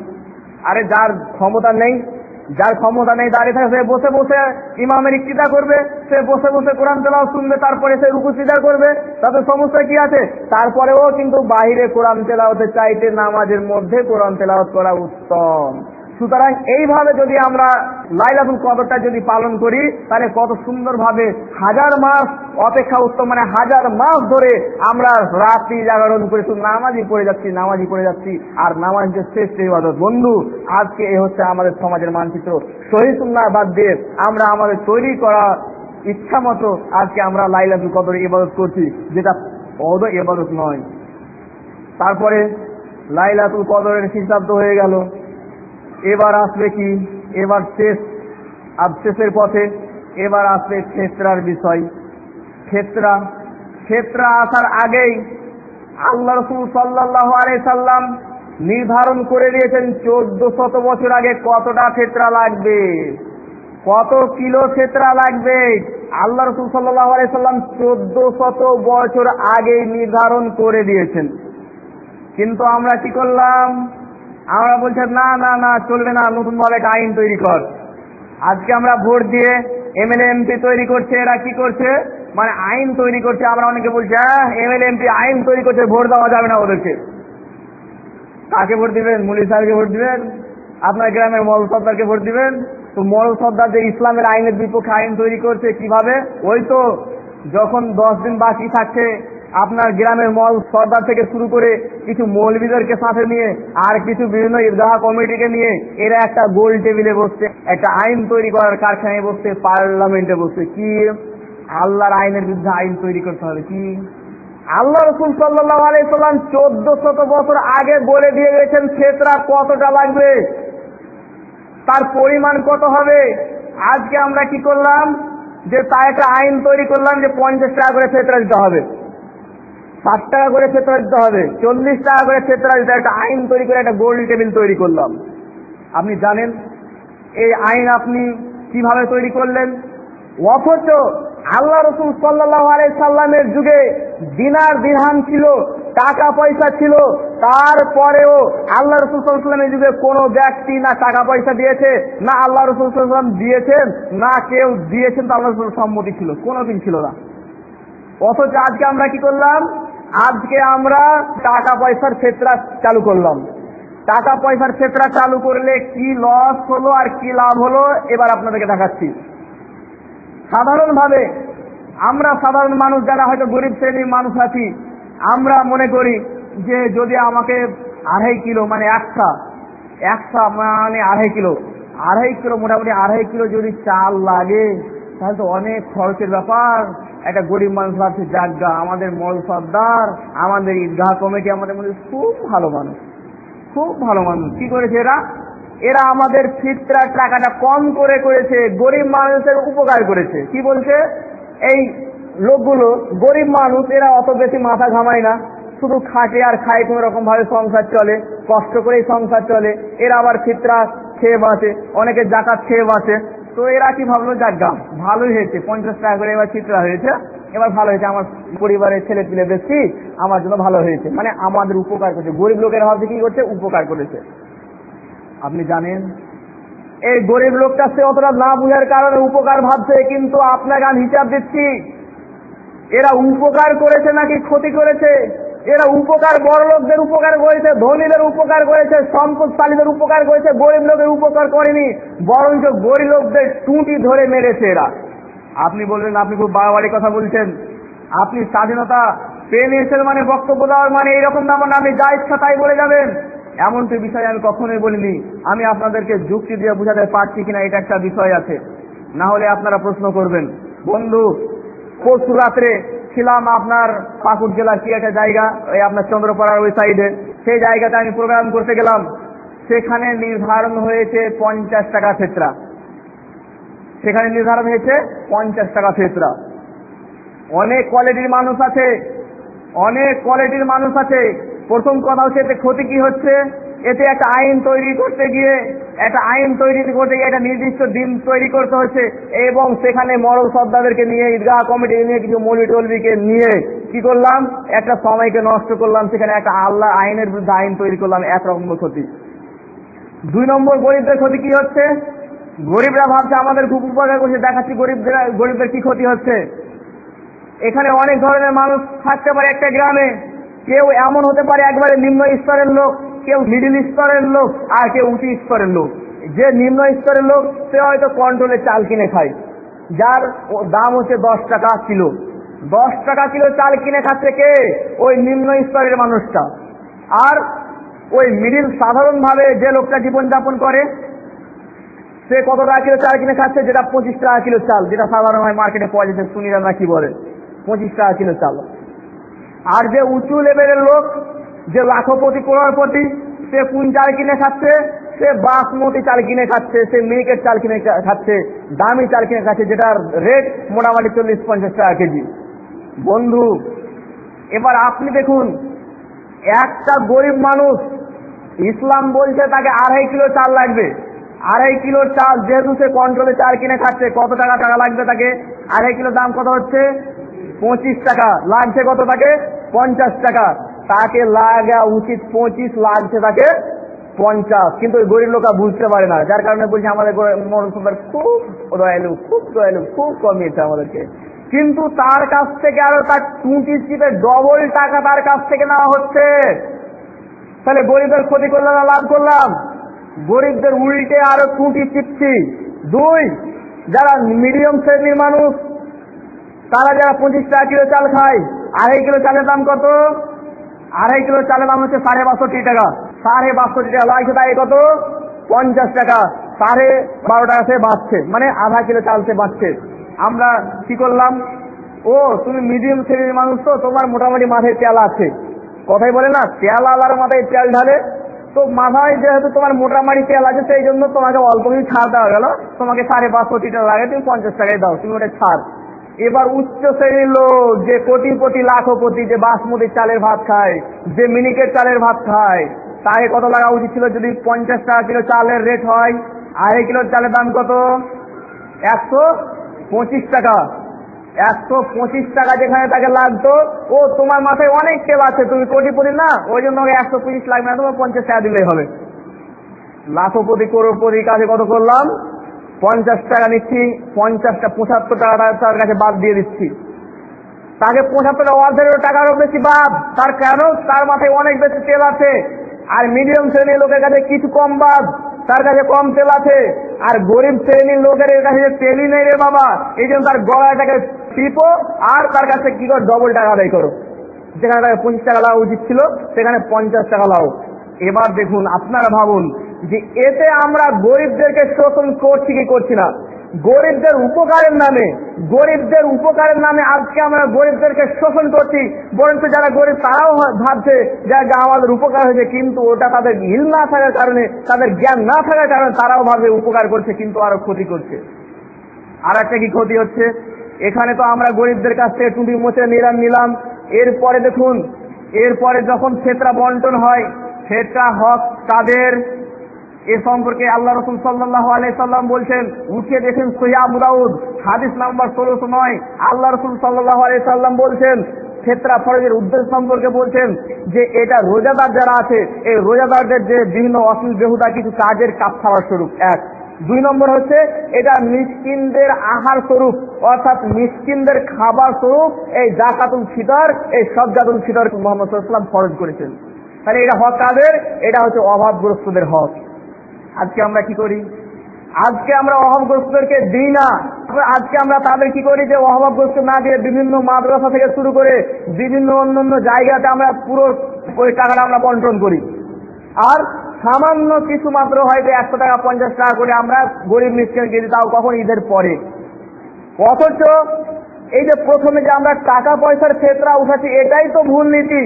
এটা রাসূল ইসলামের যুগে ছিল না, রাসূল ইসলামের পরের যুগে 10 লাখ হাদিসের হাফেজ ইমাম আহমদ হাম্বলকে প্রশ্ন করা হলো যে আচ্ছা ফেতরাতে টাকা পয়সা দেওয়া যাবে কিনা? 10 লাখ হাদিসের হাফেজ ইমাম আহমদ হাম্বল বলছেন না, টাকা পয়সা দেওয়া চলবে না, কেননা রাসূলুল্লাহ সাল্লাল্লাহু আলাইহি ওয়াসাল্লামের যুগে টাকা পয়সা থাকতেও তারা টাকা পয়সা দেয়নি। সেই ব্যক্তি বলল, আরে উমুক ব্যক্তি তোর টাকা পয়সার ফেতরা নিচ্ছে। আমরা বলি না, তুমি বলছো টাকা পয়সা চলবে না, অমুক মৌলবি সাহেব তো টাকা পয়সার ফেতরা নিচ্ছে, অমুক মরণ সত্ত্ব তো টাকা পয়সার ফেতরা নিচ্ছে, তুমি বলছো চলবে না মানে? সেই ব্যক্তি ইমাম আহমদ হাম্বলকে বলল যে অমুক ব্যক্তি তো টাকা পয়সার ফেতরা নিচ্ছে। ইমাম আহমদ হাম্বল বলছেন যে লোকেদেরকে তো দেখি যে অমুক তুমুকের দলিল বানিয়ে নিয়েছে, কি বলছে যে আল্লাহ রাসূলুল্লাহকে বাদ দিয়ে যাকে তাকে দলিল বানিয়ে দিচ্ছে, অথচ রাসূলুল্লাহ সাল্লাল্লাহু আলাইহি ওয়াসাল্লামের নীতি হচ্ছে খাদ্য শস্য দেওয়া, খাদ্য শস্য আদায় করা। কিন্তু পাবলিককে দেখি কি করে পথভ্রষ্ট হয়ে গিয়েছে, কোথা উমুক তুমুক মৌলবীকে দলিল বানিয়ে নিয়েছে। সুতরাং কি হলো, 10 লাখ হাদিসের হাফেজ ইমাম আহমদ বিন হাম্বল কি ফতোয়া দিচ্ছেন, টাকা পয়সা চলবে না। কিন্তু যখন আমাদের সময় যখন বলা হয় না টাকা পয়সা চলবে না, কত বড় মুক্তি হয়েছে রে, আমাদের ইসলামপুর গ্রামে আমাদের সাহেবনগরে এত বড় সব মৌলবীরা সব ইজমা করেছে। ওই কোথাকার লাল মোহাম্মদ মৌলবী ছিল নাকি, ওই ইজমা হয়ে গেছে, তখন টাকা পয়সা এখন চলবে। আপনি যদি ভালোভাবে দেখেন, 4 মাযহাব আছে, হানাফি, হাম্বলি, মালিকি, শাফি। 4 মাযহাবের মধ্যে 3 মাযহাবেরই ফতোয়া হচ্ছে যে টাকা পয়সা ফিতরাতে চলবে না। শুধুমাত্র হানাফি মাযহাবের ফতোয়া যদি কেউ টাকা পয়সা চলে যাবে, হানাফি মাযহাবের। আর আমরা সবসময় কিন্তু হানাফি মাযহাবের সাথে আমাদের আমলের সাথে বিরোধী। কিন্তু এখানে কি করলাম, হানাফি মাযহাবের অনুসারী হয়ে গেলাম, আমরা হানাফি মাযহাবের ফতোয়াকে গ্রহণ করে এলাম, অথচ 3 মাযহাবের ফতোয়া হচ্ছে টাকা পয়সা চলবে না। শুধু তাই নয়, যদি আপনি দেখেন সৌদি আরবের বিখ্যাত ওলামারা, বড় বড় যারা মুফতি সৌদি আরবের ফতোয়া কমিটি, তারা এই ব্যাপারে ফতোয়া প্রদান করেছেন যে টাকা পয়সা চলবে না ফিতরাতে, খাদ্যই দিতে হবে। টাকা পয়সা যদি কেউ দেয় তাহলে সেটা সাধারণ দান হিসেবে গণ্য হবে, টাকা পয়সার ফিতরা আদায় হবে না। কিন্তু তারপরে আমরা টাকা পয়সা দিচ্ছি, এর অর্থ হচ্ছে যদি আপনি টাকা পয়সা ফিতরা দেন তাহলে আপনার সাধারণ দান হিসেবে গণ্য হবে, কিন্তু ফিতরা হিসেবে গণ্য হবে না। তারপরে বন্টন করার সময় দেখলেন যে বন্টন আমরা কখন করছি, বন্টন করছি আমরা ঈদের পরে। কেন আল্লাহ রাসূল সাল্লাল্লাহু আলাইহি ওয়াসাল্লাম কেন ফিতরা ফরজ করেছেন? আবু দাউদের 16 নম্বর হাদিস, যে মিসকিনদের খাদ্য স্বরূপ আপনি মিসকিনদের খাদ্য কখন দেবেন? মিসকিনদের খাদ্য যখন দেবেন ঈদ পার হয়ে গেল তারপরে দেবেন না, তার আগে আপনাকে মিসকিনদের বাড়িতে বাড়িতে পৌঁছে দিতে হবে খাদ্য। এত সহজ ব্যাপার না। আপনারা হয়তো বলবেন, বাহ কি ঝামেলার কথা নিয়ে আসছে, মরল সর্দারকে কত টাকা বেতন দেয়, কত টাকা বেতন দিচ্ছে যে আজকে আমরা এত ঝামেলা করব। কথা তো ঠিকই, কিন্তু এখানে বেতন দেওয়া হচ্ছে না, এই জন্য ভাবছি যে আমাদেরকে এত খাটানোর মানে কি হচ্ছে। চলুন তারপরে কিছুদিন 2 মাস পরে চলেন, দেখি তো কুরবানির সময় যখন হয়, কুরবানির সময় ছানার মাংস জমা হয় কি হয় না? আপনাদের এলাকাতে হয়, গ্রামে হয় ছানার মাংস জমা, তখন গ্রামের মরল সর্দারকে আপনারা বেতন দেন নাকি? ছানার মাংস বন্টন করার জন্য বেতন দেওয়া তো হয় না। কেন ছানার মাংস? তখন তো বলেন না ভারী লাগে, এত কি ঝামেলা, খাল বিক্রি করো, তারপর জমা করো, আর ইয়া করো, কি ঝামেলায়, তখন বলে না। কিন্তু বলছে কখন? যখন সুন্নাতি তালিকা ফেরতার সময় আসে তখন বলছে ঝামেলা। আর যখন ছানার মাংস বের করার কোনো সিস্টেমই নেই, ব্যক্তিগতভাবে দান করে দেওয়ার ব্যাপার আছে। আমি আমার লেকচার আছে কুরবানির সম্পর্কে আমি বিস্তারিতভাবে আলোচনা করেছি। এতে ক্ষতি কি হচ্ছে বিস্তারিত এখন বলার প্রয়োজন নেই, আমি শুধু এই বিষয়টা নিয়ে আলোচনা করতে যাচ্ছি। সেখানে যেখানে সুন্নাত তরিকা নেই, একসে জমা করার নিয়ম নেই, সেখানেও কিন্তু মরল সর্দারকে কিন্তু ভারী লাগছে না। ভারী লাগছে কখন? যখন সুন্নাত তরিকায় আল্লাহ রাসূল সাল্লাল্লাহু আলাইহি ওয়াসাল্লামের হাদিস অনুযায়ী যখন আমল করার ব্যাপার আসছে তখন ভারী লাগছে। এ হচ্ছে মানে শয়তান এমন ভাবে আমাদেরকে বিভ্রান্ত করেছে যে আমরা সঠিক কাজে আমাদেরকে ভারী লাগছে, আর ভুল কাজে আমরা কোনো সমস্যা নেই। কি হলো? তাহলে আপনার খাদ্য শস্য কালেকশন করতে হবে, খাদ্য শস্য দিতে হবে, এবং এটা হচ্ছে শুধুমাত্র অভাবগ্রস্তদের হক, অভাবগ্রস্তদেরকে দিতে হবে। আপনি হয়তো বলবেন কি ঝামেলা, এতগুলো যদি ঝামেলা দেওয়া হয় তো লোকদের বহিতে বহিতে তো ঝামেলা খারাপ হয়ে যাবে, ফকির মিসকিনরা কেমন করে নিয়ে যাবে? এক গাঁ থেকে আর গাঁ আসছে তো কেমন করে তারা নিয়ে যাবে? এমনি তো বুড়াসুরা মানুষগুলাই আসছে চাইতে, তারা কেমন করে তারা নিয়ে যাবে? তারা তো এদের উপরে ঝামেলা সৃষ্টি হয় না? দেখুন, প্রথম হচ্ছে এটা হচ্ছে ঝামেলা। আর অনেকে বলে মাদ্রাসাওয়ালারা কি করবে, তো ঝামেলা রে বাবা। আরে মাদ্রাসাওয়ালারা যখন ধান উঠে, ধানের যে ওষুধ বের হয়, তখন তারা বস্তা বস্তা জমি জমি ঘুরে বেড়ায় রাহার দিকে। আর এখানে চাল দিচ্ছে তারপরে ঝামেলা, এগুলো বাহানাবাজি চলবে না। 2, মাদ্রাসা এর হক নয়, তাহলে মাদ্রাসাওয়ালার বস্তা নিয়ে ঝামেলা শেষ হয়ে গেল। 3 নম্বর হচ্ছে লোকেরা কি করবে, বুড়া মানুষগুলা কি করবে, ওরা যে এক গাঁ থেকে আরেক গাঁ আসছে ওরা কি করবে? তাহলে দরকার নেই, সমাধান বলে দিচ্ছি। সমাধানটা কি? আপনার গ্রামে আপনি ক্ষেত্রা তুলুন, আপনার গ্রামে আপনি সিলেক্ট করুন কারা কারা অভাবগ্রস্ত যারা আছে তাদের একটা লিস্ট তৈরি করুন। আর আপনার ক্ষেত্রে আপনার গ্রামে যারা অভাবগ্রস্ত তাদেরকে ঈদের আগের দিন বা ঈদের দিন সকাল সকাল তাদের বাড়িতে বাড়িতে পৌঁছে দিন। এমন ব্যাপার নেই সবাইকে 2 কেজি 5 কেজি করে দিতে হবে, এমন এই বাড়িতে দেন যাতে তার 6 মাসের খাদ্যও যাতে হয়ে যান, এইরকম ভাবেও তাদেরকে দিন। যখন আপনি এইরকম সিলেক্ট করবেন তখন কি হবে? তখন আপনার আর কোনো সমস্যা থাকলো না, আপনার গ্রামের লোকের অভাব দূর হয়ে গেল। আপনার গ্রামের লোক তখন আর অন্য গা চাইতে যাবে না। কেন অন্য গা যাবে? কেন? আপনি যে তার অভাব দূর করতে পারছেন না, আপনি যে তাকে যথেষ্টভাবে দিচ্ছেন না, এই জন্য তো আপনার গ্রামের অভাবগ্রস্ত যাচ্ছে আমার গ্রামে। আমার গ্রামের অভাবগ্রস্তরা আসছে না আপনার গ্রামে। কেন? আমার গ্রামে আমি যথেষ্টভাবে দিচ্ছি না, যার কারণে আসতে হচ্ছে আপনাকে। এতে ক্ষতি কি হচ্ছে? এতে তার সময় নষ্ট হচ্ছে, পায়ে কষ্ট করে আসতে হচ্ছে, গাড়িতে ভাড়া করে আসতে হচ্ছে, দিয়ে অর্থ অপচয় হচ্ছে। তাতে কি হচ্ছে? আর দেখা যাচ্ছে অমুক লোকটা চাই, তাদেরকে লজ্জিত করা হচ্ছে। আর যখন আপনি আপনার গ্রামের লোকদের সিলেক্ট করবেন, তার বাইরে যখন পৌঁছে দিবেন, তখন আপনার অর্থ বেঁচে গেল এবং তাকে ভাত পাতা থেকেও সে বিরত থাকলো, তার বাইরে তার অভাবকে আপনি দূর করে দিলেন। আপনার কাছে কিন্তু আরেকটা যুক্তি আছে। কি যুক্তি? যে আপনি যত সোজা বলছেন ব্যাপারটা এত সোজা না, কারণ এখনকার মিসকিন ফকির ও ব্যস্তি খারাপ, এরা কি করবে? পাওয়ার পরেও কিন্তু আপনার গ্রাম চলে যাবে। লোকের যুক্তি আমি এই জন্য আগে বলে দিচ্ছি যে এইসব যুক্তিগুলো শুনে শুনে আমার কান ভোতা হয়ে গেছে, এই জন্য আগে বলে দিচ্ছি প্রশ্ন করার সুযোগ না থাকে। কি হচ্ছে? প্রশ্নটা কি আসলো? প্রশ্ন আসলো যে আপনি এত সোজা মনে করিয়েন না এই এখনকার যুগের ভিখারি রেখে, ও আমার গ্রামে ওকে যতই ভাবে দেন তারপর আপনার গ্রাম চলে যাবে। এদের পরে কি করবেন? তাহলে তো ঝামেলা। শুনেন, অত সহজ ব্যাপার নয়, আসলে এটা সহজ ব্যাপার।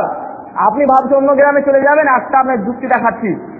আপনার গ্রামের অভাবগ্রস্তরাকে দিয়ে আপনার যা ফেতরা ছিল সব শেষ করে দিয়েছেন। আমার গ্রামের যা আমার অভাবগ্রস্ত যত লোক ছিল সব কিছু শেষ করে দিয়েছি। হয়তো আমার গ্রামে যদি অভাবগ্রস্ত না থাকে তাহলে আমার গ্রামের ফেতরা আমার পাশে গ্রামে পাঠিয়ে দিয়েছি। ফেতরার কিন্তু আর সম্পদ নাই, শেষ। ঈদের আগে আগে কিন্তু শেষ করে দিলাম। এখন ধরুন যে আমার গ্রামের কোনো একজন ভিখারির অস্বভাব খারাপ, ও অন্য গ্রাম চলে যাবে, তো ও যখন আসবে আপনার গ্রামে আপনার কাছে কিছু পাবে? কেন পাবে না? এই জন্য পাবে না যে আপনি শেষ করে দিয়েছেন আগেই। তাহলে ওর দেখবে যে বাবারে সব তো শেষ করে দিয়েছে ঈদের আগে আগেই, তো অন্য জায়গায় যে লাভ হবে না। তো সবাই যখন এই কাজটা করবে আর ও যখন ঘুরে আসবে তখন কিন্তু আর অন্য জায়গায় যাবে না। তাহলে আমরা যে সমস্যা মনে করছিলাম তাই সমস্যার সমাধানটা হয়ে গেল। সুতরাং আজকে আমাদের সমাজে যে ফেতরা সিস্টেম চলছে এটা শরীয়ত অ্যাকসেপ্ট করছে না, শরীয়ত এটা সাপোর্ট করছে না। সুতরাং কোরআন এবং সুন্নাহ অনুযায়ী যে আমাদের ফেতরা খাদ্য সুস্থই উঠাতে হবে এবং আমাদেরকে ওই 2 টাকা 5 টাকা করে নয়, বরঞ্চ মিসকিনদেরকে, আমাদের অভাবগ্রস্ত আমাদের গ্রামের লোকদেরকে যথেষ্টভাবে দিতে হবে, যাতে তাদেরকে আর অন্য জায়গাতে হাত বাট না হয়। আর একটা মানুষের কাছে যখন খাদ্য 6 মাসের যখন খাদ্য থেকে যাবে তখন সে অভাব মুক্ত হয়ে যাবে, সে চিন্তা মুক্ত হয়ে যাবে। তখন বাকি সে 6 মাসের খাদ্য কিভাবে প্রস্তুত হতে হবে তার মধ্যে সে ইনকাম করবে। বন্ধু, এইভাবে যদি আমরা করি তাহলে অবশ্যই আমাদের সমস্যাগুলোর সমাধান হয়ে যাবে। তাহলে এর মধ্যে রমজানের বিষয়টা শেষ। আর যেহেতু আজকে আমার আলোচ্য বিষয় ছিল রমজানের ভুল আমল, আর আলহামদুলিল্লাহ মোটামুটি ভাবে আমি আপনাদের সামনে রমজানের মধ্যে যে ভুল আমলগুলো সেই ভুল আমলগুলো আমি করে ফেললাম। এরপরে থাকতে পারে যে আপনার রমজানের পরে শুরু হয় ঈদ, ঈদের ব্যাপারে আমাদের মধ্যে কিছু ভুল ধারণা বা ভুল আমল আমাদের মধ্যে আছে। সংক্ষিপ্ত আমি বলে আমি আমার আলোচনা শেষ করব। সেটা হচ্ছে কি? সেটা হচ্ছে যে আজকে আমরা ঈদের নামে কি করি? ঈদের নামে আজকে আমরা বিদাতি কাজ করি। কিভাবে বিদাতি কাজ করি? আমরা আজকে মহিলাদেরকে বিভিন্ন মসজিদে জামায়াত করে তারা ঈদের মতো করে তারা খুতবা দিয়ে তারা নামাজ আদায় করে মহিলারা। অথচ আল্লাহ রাসূল সাল্লাল্লাহু আলাইহি ওয়াসাল্লামের হাদিস সহিহ আবু দাউদে উল্লেখ আছে যে আল্লাহ রাসূল সাল্লাল্লাহু আলাইহি ওয়াসাল্লাম মহিলাদেরকে ঈদগাহে নিয়ে যাওয়ার নির্দেশ দিয়েছেন। এমনকি যদি কোনো মহিলা ঋতুবতী থাকে, মেন্স অবস্থায় থাকে, তো আল্লাহ রাসূল সাল্লাল্লাহু আলাইহি ওয়াসাল্লাম বলেছেন তাকেও নিয়ে যাবে, সে উপস্থিত হবে, তবে সে নামাজে শরীক হবে না, ঈদের নামাজে শরীক হবে না, সে কিন্তু দোয়ায় শরীক হবে। দোয়ায় কিন্তু সে শরীক হবে। এখান থেকে আমরা কিন্তু দলিল পেশ করেছি এই যে ঈদের নামাজের পরে দোয়ার কথা আছে, ওই জন্য আমরা সবাই কি করি? হাত তুলে দোয়া করতে শুরু করি। কিন্তু এখানে তুমি এই অর্থটা নিলে আর মহিলাদেরকে তুমি ঈদগাহে নিয়ে যাচ্ছ না কেন? এই একটা হাদিসের কিছু অংশ নিচ্ছেন আর কিছু অংশ ফেলে দিচ্ছেন, এটা আবার কি ধরনের কথা? সুতরাং মহিলাদেরকে ঈদগাহে নিতে যেতে হবে। এমনকি একজন মহিলা জিজ্ঞাসা করলেন, ইয়া রাসূলুল্লাহ, অনেক মহিলাদের চাদর নেয়, এখনকার যেমন একজন মহিলার 2-3টে চাদর বাক্সতে ভরে গেছে, আল্লাহ রাসূল সাল্লাল্লাহু আলাইহি ওয়াসাল্লামের যুগে এত তারা সম্পদশালী ছিল না, তাদের অভাব ছিল। আল্লাহ রাসূল সাল্লাল্লাহু আলাইহি ওয়াসাল্লাম বলেন, যদি কোনো মহিলা যদি চাদর না থাকে তাহলে কি হবে, তার সেহেলি, তার বান্ধবী, তার সহির চাদরের মধ্যে চলে যাবে। তার মানে আসতেই হবে, মহিলাদেরকে ঈদগাহ নিয়ে যেতেই হবে। আজকে আমরা কি করলাম, আজকে মহিলাদেরকে ঈদগাহের ব্যবস্থা করলাম না। আমরা ভাবলাম যে আমরা অনেক গ্রাম মিলিয়ে তো একটা ঈদগাহ করছি, এই জন্য জায়গা আমাদের শর্ট, মানে ঈদগাহ দেওয়ার জায়গা হচ্ছে না। কি করতে হবে, মহিলাদেরকে মসজিদে ওদেরকে ব্যবস্থা করে দাও। এটা হচ্ছে একটা বিরাদিনটি। আপনাকে কি করতে হবে, আপনার ঈদগাহে যদি পুরুষ যদি না জুটতো তাহলে কি করতেন, অবশ্যই আর বিকল্প ব্যবস্থা নিতেন। অবশ্যই বিকল্প ব্যবস্থা নেওয়া হচ্ছে, কিন্তু আপনাকে মহিলাটাকেও ভাবতে হবে যে মহিলাটাও সেটার অংশ। মহিলাটাকে বাদ দিয়ে আপনি ভাববেন না। প্রয়োজন হলে ঈদগাহ যে আমরা 10টা গ্রাম মিলে ঈদ করছি, আমরা প্রয়োজন হলে 5টা গ্রাম মিলে ঈদ করবো, তাহলে মহিলারা বেঁচে যাবে। আর 5টা গ্রামের জন্য আলাদা একটা ঈদগাহ করবো, আমরা সবাই ঐক্যভাবে, আমাদের সবার সহমত থাকবে। কি করব, তাহলে আলাদাভাবে ঈদগাহ করে কি হবে, এতে মহিলাদেরকেও তাতে শরীক করা হবে এবং আল্লাহ রাসূল সাল্লাল্লাহু আলাইহি ওয়াসাল্লামের নির্দেশ, সেই নির্দেশটা আমরা পালন করব। তারপরেও যদি কোনো জায়গাতে হবে এমন অবস্থা, ঠিক আছে আমরা এটা সিদ্ধান্ত নিয়েছি, এটা আমরা করব, অবশ্যই মহিলাদের জন্য আমরা ব্যবস্থা করব, কিন্তু আজকে তো ব্যবস্থা নেওয়া হবে না, এই জন্য হয়তো 2 বছর লাগতেও পারে। ঠিক আছে, লাগুক। তো মহিলারা কি করবে, মহিলারা মসজিদে নামাজ পড়বে কি পড়বে না, এর জন্য মহিলারা মসজিদে নামাজ পড়তে আসবে না। মহিলারা বাড়িতেই নামাজ পড়ে নেবে, একাই নামাজ পড়ে নেবে, ঈদের 2 রাকাত নামাজ পড়ে নেবে। কেন, মসজিদটা কি ভালো জায়গা নয়? আল্লাহ রাসূল সাল্লাল্লাহু আলাইহি সাল্লাম বলেছেন যে মহিলারা যদি মসজিদে যেতে চায় তাহলে তাদেরকে বাধা দিও না, তবে তাদের বাড়িটাই হচ্ছে উত্তম। বাড়িটা হচ্ছে উত্তম। উত্তম হচ্ছে কোথায়, বাড়িটা 5 ওয়াক্ত নামাজের ক্ষেত্রে, 5 ওয়াক্ত নামাজের ক্ষেত্রে। আর অন্যান্য মসজিদ থেকে মসজিদে নববীর নামাজের গুণ হচ্ছে অনেক গুণ, অনেক বেশি নেকি পাবেন। অনেকগুলো নামাজ পড়ার সমান আপনি নেকি পাবেন যদি আপনি মসজিদে নববীতে যদি আপনি নামাজ পড়েন। কিন্তু তা সত্ত্বেও রাসূলুল্লাহ সাল্লাল্লাহু আলাইহি ওয়াসাল্লাম ঈদের নামাজ মসজিদে পড়লেন না। ঈদের নামাজ মসজিদে পড়লেন না। আমাদের ধারণা যে মসজিদে নববীতে যদি নামাজ পড়া যায় তাহলে অনেক হাজার গুণ বেশি নেকি পাওয়া যাবে, সুতরাং মসজিদ নববীতে না। আল্লাহ কি করলেন, ঈদের নামাজ খোলা ময়দানে পড়লেন, ঈদের নামাজ খোলা ময়দানে পড়লেন। আজকে আমরা কি করলাম, যে আজকে আমরা মসজিদকে মানে সেই দৃষ্টিকোণে উত্তম বানালাম, কিন্তু নফল নামাজের ক্ষেত্রে বাড়িটাই হচ্ছে উত্তম পুরুষদের জন্য।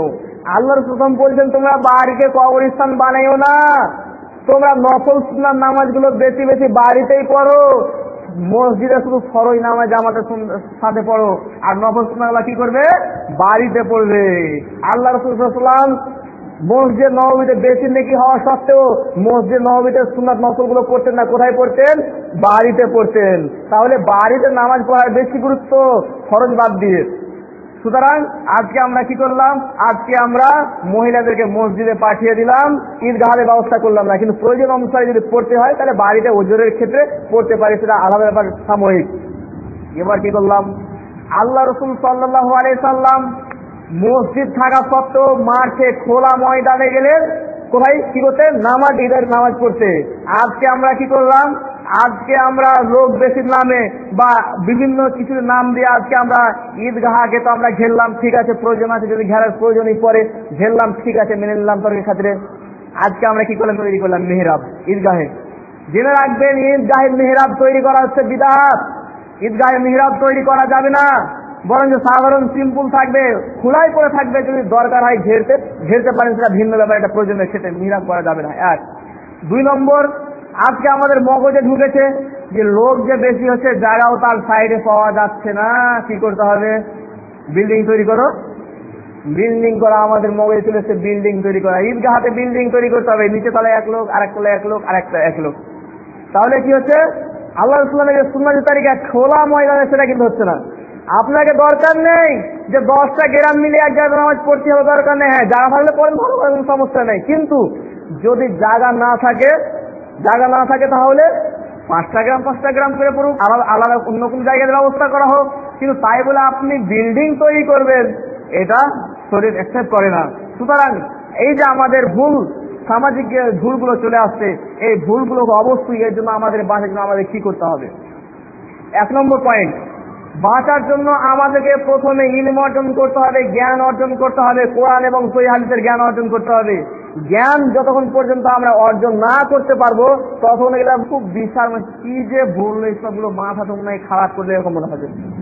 যদি জ্ঞান অর্জন করেন, ইলম অর্জন করেন, তাহলে এটা খুব সহজ মনে হবে, হ্যাঁ এটাই তো ঠিক, এটা তো সোজা ব্যাপার তো মনে হবে আপনার কাছে। এই জন্য নবী মুহাম্মদ সাল্লাল্লাহু আলাইহি সাল্লামের কাছে আল্লাহ সুবহানাহু ওয়া তাআলা প্রথমে বলেননি ওয়াকিমুস সালাহ, নামাজ কায়েম করো বলেননি, কি বলেছেন? ইকরা, পড়ো, ইলম অর্জন করো, জ্ঞান হাসিল করো। আল্লাহ তাআলা প্রথমে ইলম অর্জন করতে বললেন। এই জন্য ইমাম বুখারী রাহমাতুল্লাহ আলাইহি তিনি অধ্যায় কায়েম করেছেন যে আমল করার আগে জানা অধ্যায়, মানে একটা আমল করার জন্য আগে আপনাকে জানতে হবে। এই জন্য তিনি অধ্যায় কায়েম করলেন, তিনি অনুচ্ছেদ কায়েম করলেন। তাহলে বোঝা গেল কি, যে আমাদেরকে আগে জানতে হবে, পড়াশোনা করতে হবে, ইলম অর্জন করতে হবে। আর ইলম অর্জন যদি আমরা না করি, আর ইলম অর্জন না করে যদি আমরা হাত বাহে কাজে, তাহলে আমাদের পদে পদে ভুল হবে, পদে পদে ভুল হবে। আর এই পদে পদে ভুল হওয়ার কারণে কি হবে, আজকে আমাদের ধরুন ভাষায় তাই করে ঈদগাহ ময়দানে বিল্ডিং তৈরি করে দেওয়া হলো, বিনা ইলমে হয়েছে।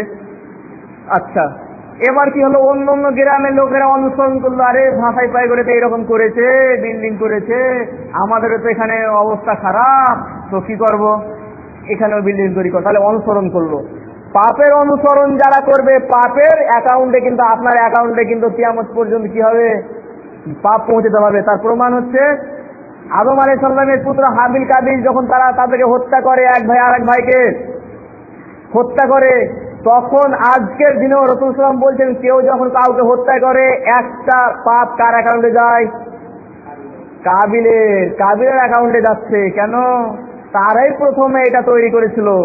অনুরূপ ভাবে যদি এইরকম আমরা কিছু বিরাট তৈরি করি, আমরা বিল্ডিং তৈরি করি, আর কিছু করি, আর আমাদের অনুসরণ করে যত লোকেরা করবে, এদের পাপ আমাদের অ্যাকাউন্টে আসবে। তাইলে কি দেখা যাচ্ছে, যে আপনাকে আগে আমল করার আগে ইলম অর্জন করতে হবে। ইলম অর্জন যদি আমরা না করি, তাহলে পরে পরে আমাদের বিপদ হতে পারে, পদে পদে বিপদ হতে পারে না, অবশ্যই হবে। এই জন্য আল্লাহ সুবহানাহু ওয়া তাআলা মুহাম্মদ সাল্লাল্লাহু আলাইহি ওয়াসাল্লামকে বলেন, ইকরা, পড়ো, জ্ঞান অর্জন করো, ইলম অর্জন করো। সুতরাং অবশ্যই আমাদের ইলম অর্জন করতে হবে। আর আজকে আমরা অনেক মানুষ আছে জানি না, কোরআন হাদিসের জ্ঞান নেই, কিন্তু আমরা তর্ক করতে আমরা ছাড়ি না। অথচ আল্লাহ সুবহানাহু ওয়া তাআলা বলছেন সূরা ইসরা সূরা নম্বর 17 আয়াত নম্বর 36 এর মধ্যে আল্লাহ সুবহানাহু ওয়া তাআলা বলছেন, ওয়ালা তাকতুমা লাইসা লাকা বিহি ইলম। আল্লাহ সুবহানাহু ওয়া তাআলা বলেন, যে বিষয়ে তোমার জ্ঞান নেই তার পিছনে পড়ো না, তার পশ্চাতে পড়ো না। এই কর্ণ চক্ষু সব তোমার জিজ্ঞাসিত হতে হবে। তুমি যে বলছো এই সব জিজ্ঞাসিত হতে হবে, কেমন জিজ্ঞাসা করা হবে, চোখকে জিজ্ঞাসা করা হবে, কানকে জিজ্ঞাসা করা হবে। সুতরাং সাবধান, যে বিষয়ে জ্ঞান নেই সে বিষয়ে বেশি কথা বলো না, তুমি আগে পড়াশোনা করো। আর নবী মুহাম্মদ সাল্লাল্লাহু আলাইহি ওয়াসাল্লাম বলছেন, হয় ভালো কথা বলো নতুবা চুপ থাকো। আল্লাহ রাসূল বলছেন, তুমি কথা বলো, যদি তোমার কাছে ভালো কথা থাকে, পুঁজি যদি ভালো থাকে তাহলে কথা বলো, আর যদি না থাকে করবে, চুপ থাকো, কিন্তু খবরদার বাড়াবাড়ি করবে না। যেটা ইচ্ছা সেটা বলতে হবে, এমনটি খবরদার করবে না। সুতরাং এই যে আমরা আলোচনা শুনলাম যে রমজানের ভুল আমল সম্পর্কে, রমজানে আমাদের কি ভুল হচ্ছে, কোন জায়গাতে আমরা ভুল করছি, আল্লাহ সুবহানাহু ওয়া তাআলা আমাদেরকে যেন কোরআন এবং সুন্নাহ আগে ইলম অর্জন করা তৌফিক দান করেন, এবং ইলম অর্জন করে আমাদেরকে বুঝার পরেই যাতে আমল করার সেটা তৌফিক দান করেন। আল্লাহ সুবহানাহু ওয়া তাআলা যেন প্রত্যেককে কোরআন এবং সুন্নাহ অনুযায়ী আমল করা তৌফিক দান করেন। আর বিশেষ করে আমি আগে বলেছি যে আপনাদের পছন্দ হলে মানবেন, না পছন্দ না হলে না মানবেন, কিন্তু কেউ ঝামেলা সৃষ্টি করার চেষ্টা করবেন না। তবে যদি কারো কাছে উপযুক্ত দলিল থাকে, কোরআন এবং সুন্নাহ থেকে দলিল থাকে, এরকম না যে বাপ দাদার কাছ থেকে আমরা এটা করে চলে আসছি। বাপ দাদার দোহাই দেওয়া হচ্ছে মুশরিকদের নীতি। সূরা বাকারা সূরা নম্বর 2 আয়াত নম্বর 170, সূরা মাইদা সূরা নম্বর 5 আয়াত নম্বর 4, সূরা লুকমান সূরা নম্বর 21 আয়াত নম্বর 21 আল্লাহ তাআলা পরিষ্কার জানিয়ে দিয়েছেন যে এটা হচ্ছে মুশরিকদের নীতি, এটা হচ্ছে কাফিরদের নীতি, এটা হচ্ছে ইহুদিদের নীতি, এটা হচ্ছে অমুসলিমদের নীতি। সুতরাং মুসলিম কখনো বাপ দাদার দোহাই দিতে পারে না। মুসলিম দোহাই দিবে কার? কোরআন এবং সুন্নাহর। কোরআন এবং সুন্নাহ অনুযায়ী যদি কারো কাছে দলিল থাকে তাহলে আমাদের কাছে পেশ করতে পারেন, কোনো সমস্যা নাই। আর যদি কোরআন এবং সুন্নাহ অনুযায়ী দলিল না থাকে, আর বাপ দাদার কাল থেকে আমরা করে চলে আসছি, আগে থেকে করে চলে আসছি, এই সব দোহাই দিয়ে ইহুদিদের অনুসরণ যাতে আমরা খবরদার না করি, আল্লাহ সুবহানাহু ওয়া তাআলা যেন আমাদেরকে প্রত্যেককে কোরআন এবং সুন্নাহ অনুযায়ী আমল করার তৌফিক দান করেন। ওয়া আখিরু দাওয়ানা আলহামদুলিল্লাহি রাব্বিল আলামিন। আসসালামু আলাইকুম ওয়া রাহমাতুল্লাহি ওয়া বারাকাতুহু।